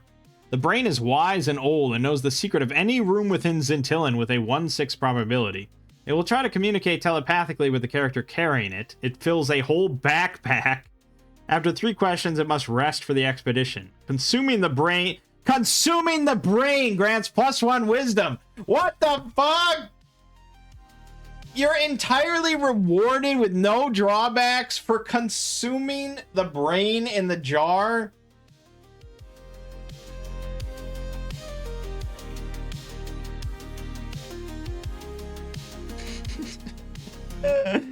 What? I mean, first of all, I wouldn't expect any text there to be related to consuming the brain. Because if I was writing this and I was like, okay, I'm going to put a cool brain in a jar in a secret compartment here. And if people really want to carry it with them, you know, it takes up like a whole backpack. But it has a good chance of like knowing stuff about the castle. You know what I'm definitely not going to write here is anything related to someone consuming the brain. Because my brain cannot conceive of such an action actually occurring within a game. And then if I was inclined, I'm like, you know what? I'm just going to write it there because you never know. You never, it could be interesting. And if someone is so fucking brain dead and dumb that they're going to take a brain out of a jar, a telepathic brain out of a jar and eat it, I should put in here, no, I'm not going to do the sensible thing and write that they fucking die immediately. I'm going to say they get +1 wisdom for being so brave. Oh, but also that statue of the princess in the room, if someone is so weird and stupid to kiss it, they're gonna fight a troll and fucking die. So double dumbass on them. There's just no rhyme or reason to anything here. You know what it's kind of like? It's kind of like playing old school point and click adventures where you have to just like try, like you can't use logic. You can't use your own logic in any way. You have to try and get into the designer's brain space and be like, what the fuck were they thinking when they designed this shit?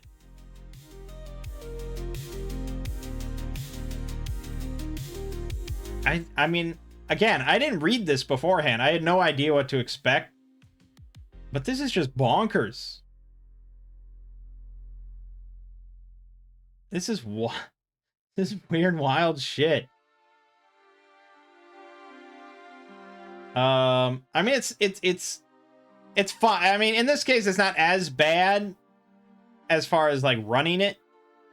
The princess thing is just like, okay, that's never gonna come up ever. You know, no one's ever gonna kiss it. And if they do, it's like, okay, we'll all die and we'll have a good laugh about it. Or I don't know, something like that. Here, it's more just like, okay, they might find the brain in the jar and they might talk to it. They might take it with them. I don't ever have to worry about anyone eating it because that will never happen. I mean, I DM for a group that they will never even find the brain in the jar, for one. And if they did, yeah, they definitely will never, ever, ever, ever. I could run the same adventure for them 1,000 times. They would never consume that brain. So, okay. Moving on. We hear singing. I guess singing coming from the chapel. We'll get there. But we gotta go in order here. So we're gonna poke in here and go into the sergeant's room. Martial themes decorate the oak and chestnut of the walls. The furniture is Spartan, consisting of a hard bed, simple but sturdy chair, writing desk with a plumed helmet on it, and a trunk containing miscellaneous effects, including the greaves and gauntlets of a full plate armor, a bottle of oil, polishing rags, and an acid flask. Well, damn. Okay, well, it's just greaves and gauntlets of a full plate. So it's not full plate itself. It's kind of worthless. I mean, you could put it on, but I don't know if mechanically I would offer up any sort of benefit whatsoever. A bottle of oil, polishing rags, and an acid flask. Well, I guess we'll take the acid flask. Why not? There's a secret door here. I guess let's roll an intellect, see if we find it. We do find it. Opens up into a dank passage. Rotting bags contain 2,500 SP and a pair of cut gemstones, both worth 500 gold pieces. Treasured, man. How do we convert this? I don't know. I don't know anything about swords and wizardry to know how to convert this. But if I was gonna spitball a secret treasure pack for level 1 characters in Weird Wizard, I'd probably drop this down to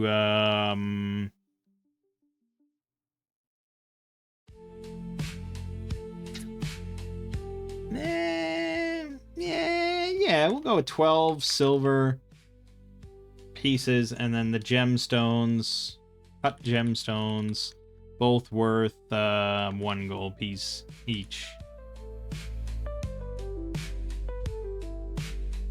Okay. Then we cut across to the other side of the hall to the laundry room.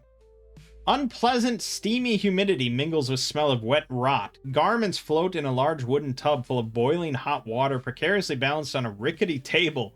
4 corpses covered with wet linen sheets. Okay, so there's clothes floating in a large wooden tub full of boiling. So we can see that it's boiling hot water. And the tub is precariously balanced on a rickety table. So it's not like wobbling, I guess, but a table just looks like it's bending, maybe it's bulging. Like it's kind of about to, looks like it's about to break. There's also 4 corpses covered with wet linen sheets, I assume next to this table. The table collapses if disturbed, upsetting the wooden tub. Save within 10 feet or take 2d6 HP damage from scalding. The thoroughly cooked cadaver of a foppish gentleman stumbles out. The strange bouillon must have been prepared by someone with an appetite for ghoulish treats, as large cuts are missing and the corpse is accompanied by various spices and vegetables. Yeah. Yum. Well, if I was going to do anything, and I probably would, I'd step all the way back in the hallway, as far back as I could, and then blast the tub with a pressure jet. And then we'd see, yeah, the corpse plop out onto the ground and covered in vegetables and stuff. Yummy. Oh, I guess the singing's coming from the mess hall. Alright, so then we can definitely see this then. There's no doubt about that.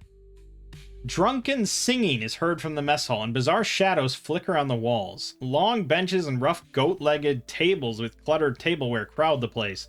24 old veterans, skeletons all, sing ancient drinking songs, giving outrageous toasts in remembrance of long-gone victories and slain comrades, thoroughly wasted. So the skeletons are wasted? Okay, well, I have to give them a debuff then. I mean, if you're telling me they're thoroughly wasted, if that actually means something to a skeleton, I gotta give them a Bane on all attribute rolls. Which is good, because there's 24 of them.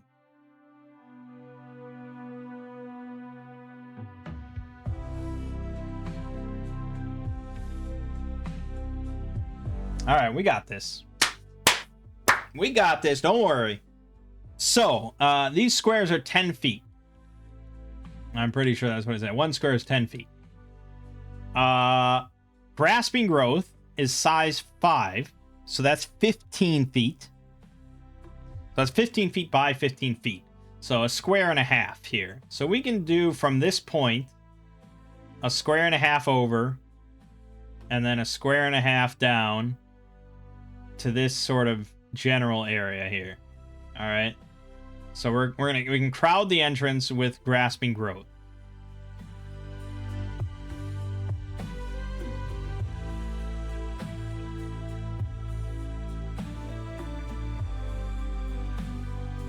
So we can cast that, and then Milligar can shoot his bow, start picking them off, and then if any of them get in range, he can just drop the bow and start slashing. But they're going to be in rough shape because, like I said, they're all wasted. So that means they're making agility rolls here with a Bane. And their agility is a +0. So it's not great for them getting through here. It's going to be a big combat. It's going to take a bit, but yeah, we're just gonna unnumber this. Oh, damn it.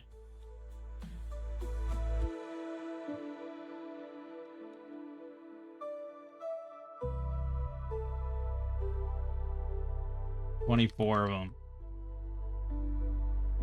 Okay. We got all our skeletons. So we may, I mean, we'll see. We're going to see how this goes. You may have to track rounds because it is going to be a minute.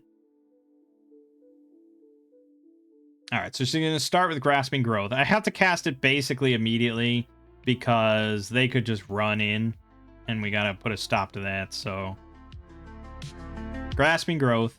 And as I cast that, Milligar will shoot his bow. His bow is definitely not as good as his claws. We don't get a damage bonus on it or anything like that. But it's alright. Okay, so let me tick this off. Okay, his first shot with a couple boons, because this is a surprise. Damn. So that's a 9 plus 5. That's good enough. 2d6 damage. 9 damage. Great. We didn't kill the first one. Now combat initiates. We both take the initiative, because why wouldn't we? He's going to fire again. He wants to try and finish off that one. He hits for 10 damage now. He would have killed a fresh one, but alright. She's going to cast Fire Seeds again. I didn't write a range down. Maybe we're fine. Otherwise, she could just wait. I don't know. I didn't write a range down. I'm not sweating it right now. We got a lot to do. So will versus agility. That's a 13, so it's already a hit for 46. Dead. Killed 2 of 24. Then they all get to go. 22 of them. And there comes a point where I kind of have to make a decision about how many things can Grasping Growth grab. You know, units, creatures can't share a square, but I think you might be able to... I don't know, can you move through people?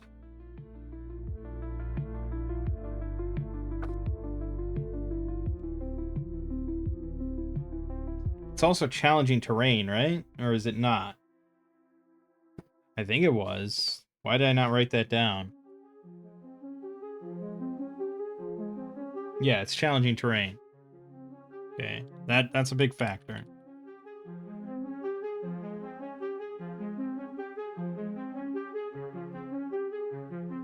Each creature that moves within 1 yard of the ground.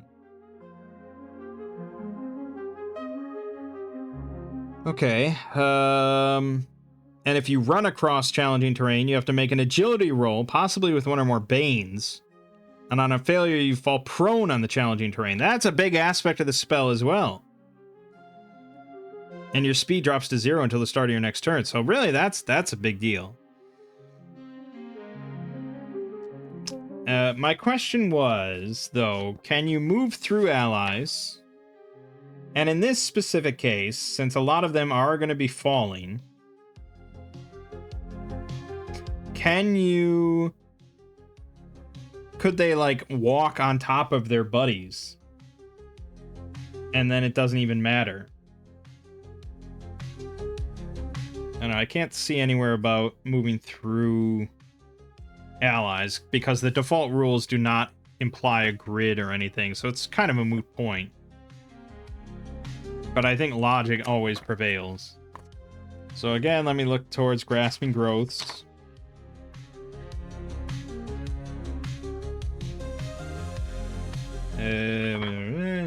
A profusion of animated grasses, vines, and shrubbery spreads across the target surface. I don't know, I mean, maybe eventually they could just climb over this pile of skeletons and not be affected, but that's still challenging terrain. And that would not be... They can't run across it. That's like their whole turn to climb up it. So it's a moot point. Let's just see how the first 12 go. Okay, they're all running, right? So they're all running. So the first thing before anything else happens, I guess. I mean, I'm not sure exactly. Actually, I don't know if that's the first thing that happens. Maybe it's not. Because anything that moves... No, that's not the first. Because this happens when they come within 1 yard of the ground. So, Grasping Growth, the effect, takes place first. But if they succeed on this agility roll and run across the growth, then they have to make another agility roll to see if they fall prone from running across challenging terrain. Alright, so the first thing, the vines reach out, and as the first one comes within 1 yard, agility roll with 1 Bane, he fails. So now he becomes held. Luck ends.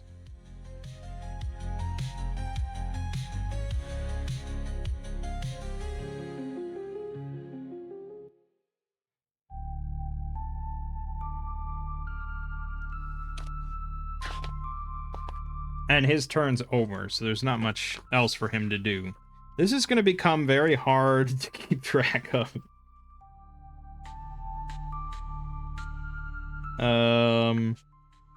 Pretty annoying, actually.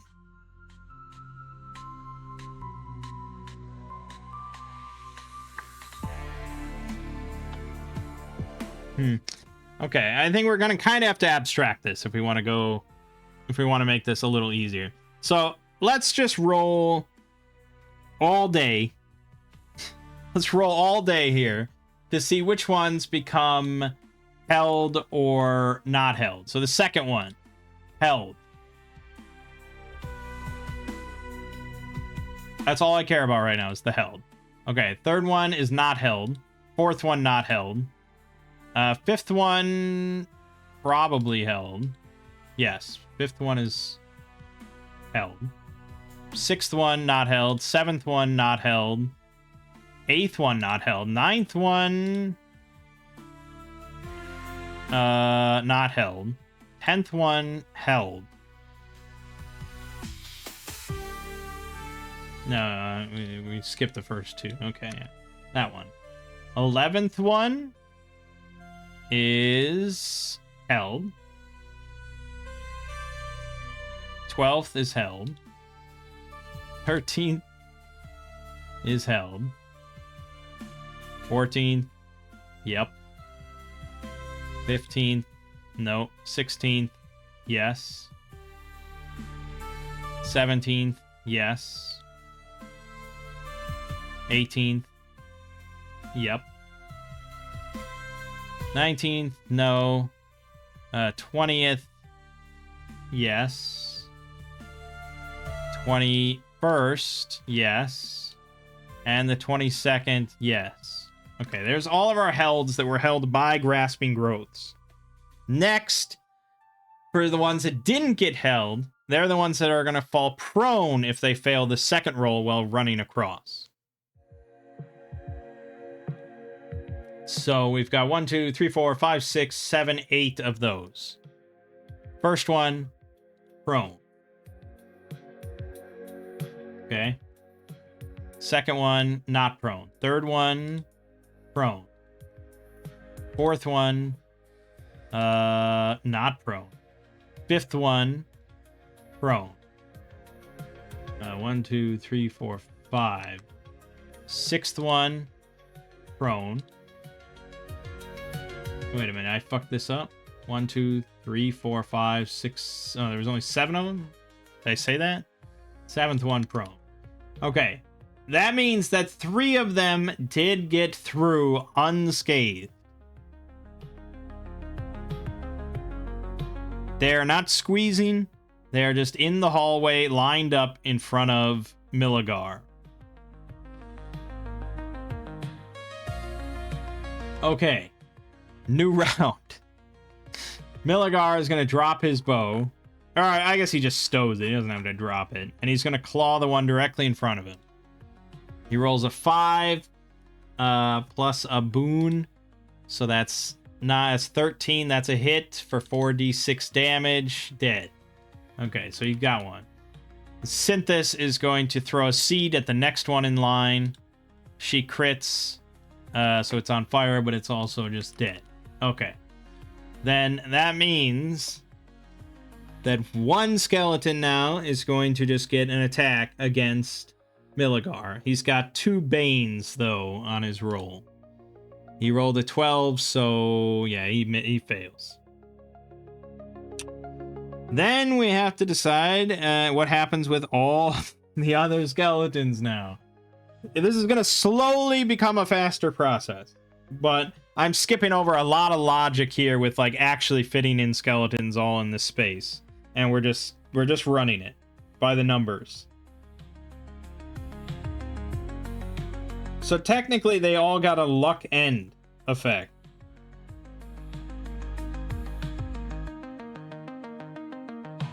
So all the ones that were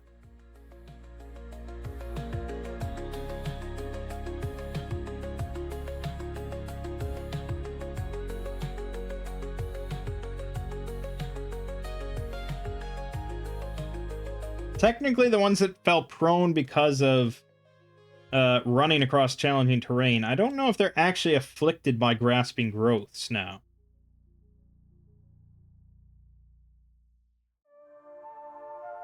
I think, I don't know. Do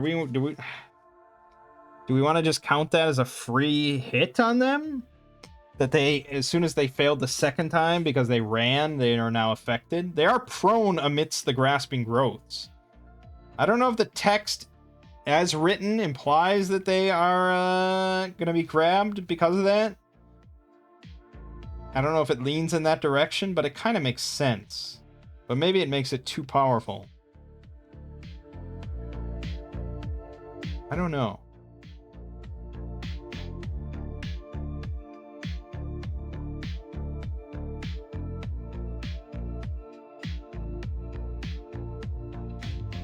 I would probably say not, but I think as soon as they stand up, they're going to have to roll agility again to see if they avoid grasping growths.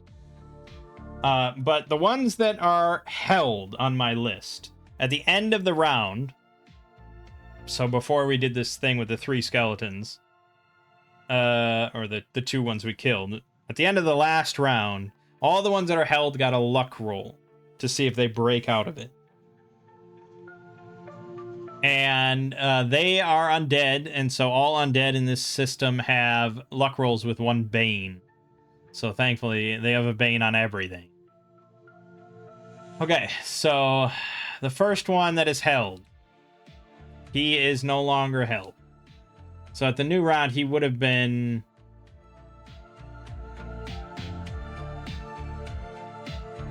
It doesn't say he's immune, though.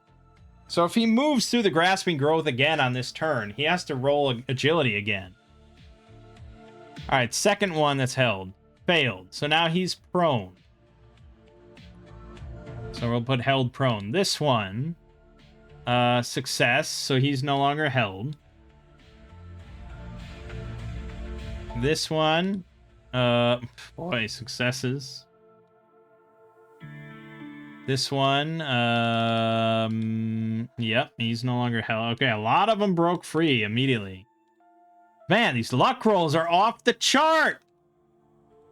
Okay, this one held prone. No, that one's not held. Jeez, we're only getting a couple with this. This is not as effective as I thought. They even have a bane, but if you roll like a 15 or higher, it doesn't matter. Next one failed. That one also not held. Next one, prone. This one, prone. Next one, prone. Last one, prone. Okay, good. So that means on the next round we had the 1 skeleton that was able to attack, but then we also have quite a bit more happening. The ones that have nothing on them, those are the ones that were held and are now unheld, but they're all at the start of the grasping growths, like 1 yard.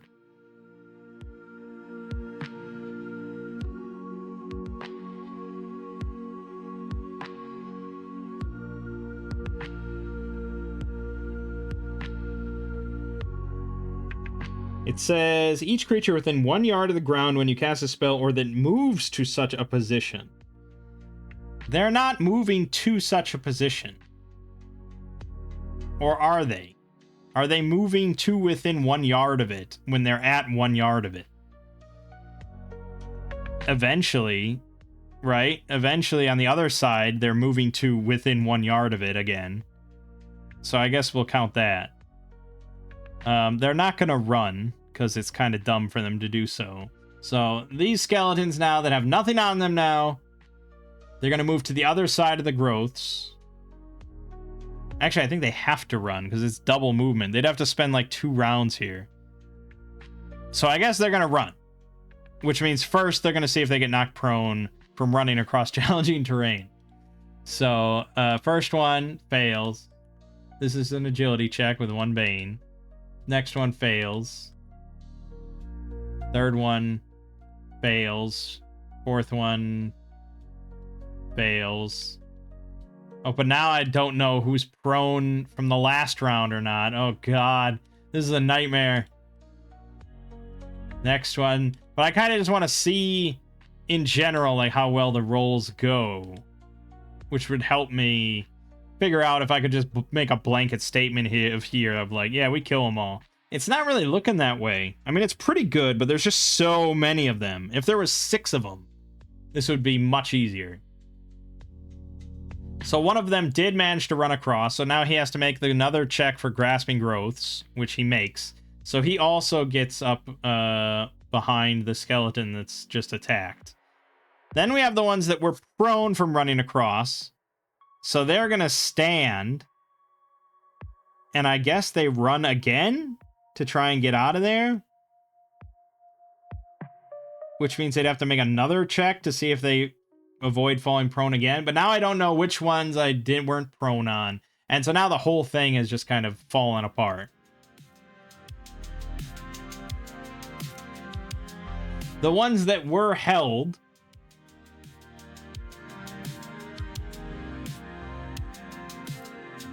So the ones that were held became held prone.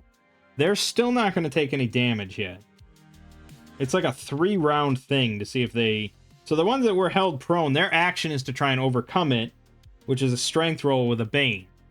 Their strength is 12, so it's a +2 with a Bane, which means they're likely to actually break out, a lot of them. But if they fail, then they take 2d6 damage.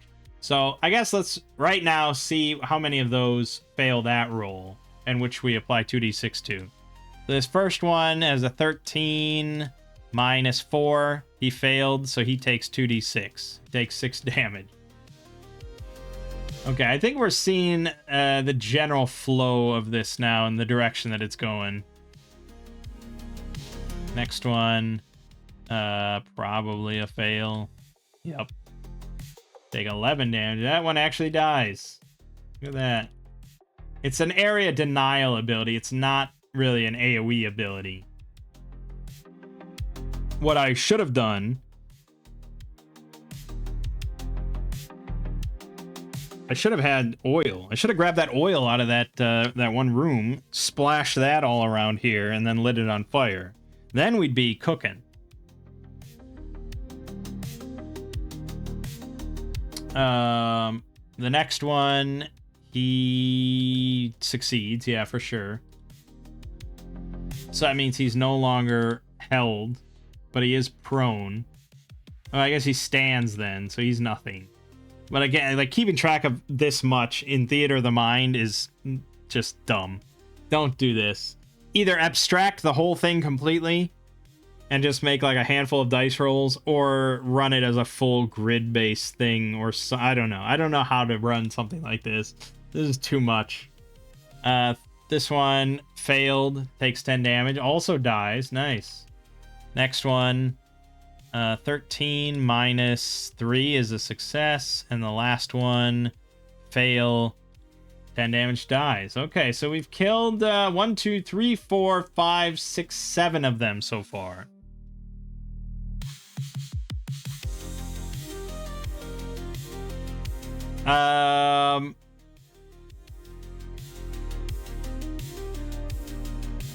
Can we win at this rate? Hard to say.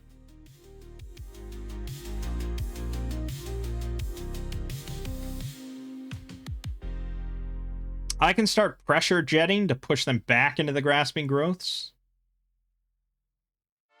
which is potentially pretty viable. And really, I shouldn't have left room. I should not have left room for them to fight. Like, we should be standing right here, or Milligar should be standing right here at the edge of the effect. And that's the bottleneck. And I think with that in mind, basically we're targeting 2 of them a turn, and pretty much only 1 of them can attack per turn. And that's how we're going to abstract the rest of this. Okay? If you don't like it, you can run this yourself. Tell me how it goes. So, we're just going to go... Pretty much, we attack 2 at a time, they attack 1 at a time, and we'll see how Milligar does.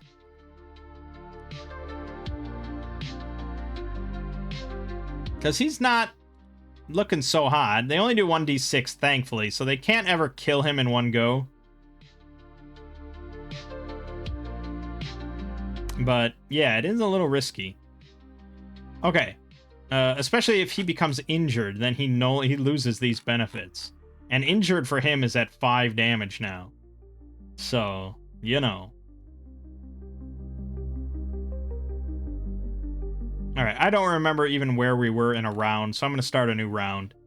And Milligar's going to swing, or he's going to claw. He hits 4d6, 16 damage. I'm just going to go down the list here. I don't care any about specifics anymore. Synthis is going to use... She could use Pressure Jet, but we're going to stick with Fire Seed. She rolled a 1. She could still... No, she doesn't have a boon. She gets no boons, so yeah, it's a failure. Then one attack against Milligar. That's a 10 plus 2 with a Bane. Remember, they're drunk. They have a Bane on everything. Add 2 Banes, really, because of his thing. So it's pretty good. So they miss. Next round, Milligar attacks. Oh, God. That is going to be... That's a 6. He gets 1 boon? He needed a 6 there. Yeah, so that's a miss. Synthis throws a Fire Seed, gets a 2. So that's a miss. We're not doing too well. The skeleton swings at Milligar, gets a fucking 18 minus 3. That's just enough to do 1d6 damage, 2 damage. Great. Milligar claws, gets a 3. God damn it! This is why we lose battles! Every time! I can't engineer this any better than I am. It's fucking dice rolls. Look at all these just terrible dice rolls everywhere. Except for the one time the skeleton attacks. He gets a 16. So was that Milligar?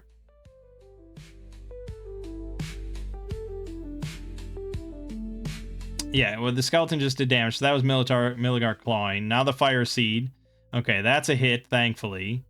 For 4d6. 17 damage. We got another one. Skeleton sorting. That's a miss. Milligar attacking. Crit. 5d6, but doesn't matter. It's dead. Okay, we're getting this. Fire Seed.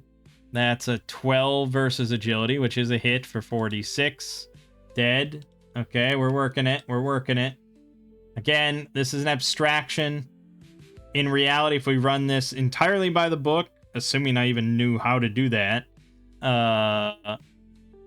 we probably would lose. But it depends. I mean, we're still using the bottleneck. I mean, that's definitive. I guess if I gave them the bows, that would be a problem. But by the module, they don't have bows. By the module, they're all skeletal sentries with swords. So, yeah. So, it's still the bottleneck. If I allow them to squeeze, then I'd have to roll twice per turn for them. But they would have... I think they'd have an extra Bane against them. Who knows? Why am I always trying to find shit that doesn't matter because I'm not even doing it?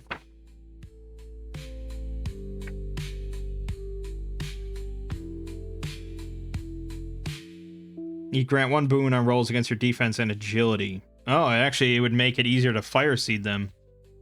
That would be kind of nice. But I'd rather stick with the 1 at a time. They're drunk. It's fine. Where was I? I don't remember. God, now I've forgotten entirely. I just rolled 16 damage. Okay, yeah, that was a Fire Seed. So now the skeleton attacking him. That's a miss. Claws. That's a hit. 4d6. Dead. Fire Seed. Yeah, no. No, unfortunately not. We really could use a boon on our attacks. Our magic attacks. Sword. Skeleton sword is a hit for 1d6 damage. 2 damage. Alright, he's not injured. He's not injured. Still good. New round. Claws. Miss. Fire Seed. Hit, thankfully. 10 damage. Barely. Still got a lot to go through. Skeleton sword. Miss. Claws. hit, 46, dead. Fire Seed, I don't know how many rounds we've been at. It's 11 versus agility. That's a hit for 46, dead. Do we think it's been 10 rounds? No, not. Maybe close. Skeleton Sword, 20. That's a hit. He's going to be injured now. So that's 3 damage. He's at 7. I'm going to drink the flask of fiery wine. So I heal 4d6. 14, so that's full. And I heal 1d6 health. 3, so we're at 13. And I actually have to end this video like 20 minutes ago. And then I have to save, will roll, or charge into melee. I failed. That's a problem. I don't know how to... I am in melee. I mean, what am I doing? I am in melee. What else am I gonna do? I don't know. Fire Seed, miss. Sword, miss. Claws, hit. I don't even need to roll damage. They're all dead. Dead. Fiery Seed, dead. Dead. Dead. Skeleton, miss. Claws, miss. Fiery Seed, hit. Dead. Skeleton Sword, miss. Claws, with a boon, hit. Just right, dead. Fiery Seed, 11 is a hit. Dead. We're almost there. We definitely have gone over 10 rounds. I don't think we have Fire Seeds left. Probably not. I'm just going to cast again because I think we're done for the day. Skeleton Sword, miss. Claws, miss. Fiery Seed, hit. Dead. Skeleton Sword, hit. D6, 5 damage. Ow, ow, ow, ow. Claws, hit. Dead. Fiery Seed, miss. Sword, hit, maybe? That's 18 minus 2. That is a hit for 5 more damage. He is injured. That's bad. So he's got a claws, miss. Probably. I don't think he has no boon here. He has no boon here. No, because we're injured. So nothing. That's a miss. Fiery Seed, hit, dead. There's 1 left. Last attack from him, miss. Claws, hit, dead. Whew. Abstraction, probably not realistic, probably not by the rules in any way, but kind of works. I mean, it was multiple spells. It was my potion that I needed. It was clever setup. And we still barely kind of clung through there. So, yeah, pretty iffy. I'm gonna get rid of the flask of fiery wine. Well, after all that nonsense with weird, stupid statues and brains and whatever, it was nice to just get into a big fight like that. Good. Good. Overall, pretty happy with the way things are going. I really have to end, though, so I'm gonna end this real quickly. My name is Mang. This has been Solo Roll Manging, Shadow of the Weird Wizard, Castle Xyntillan. I'll see you fine folks in the next part.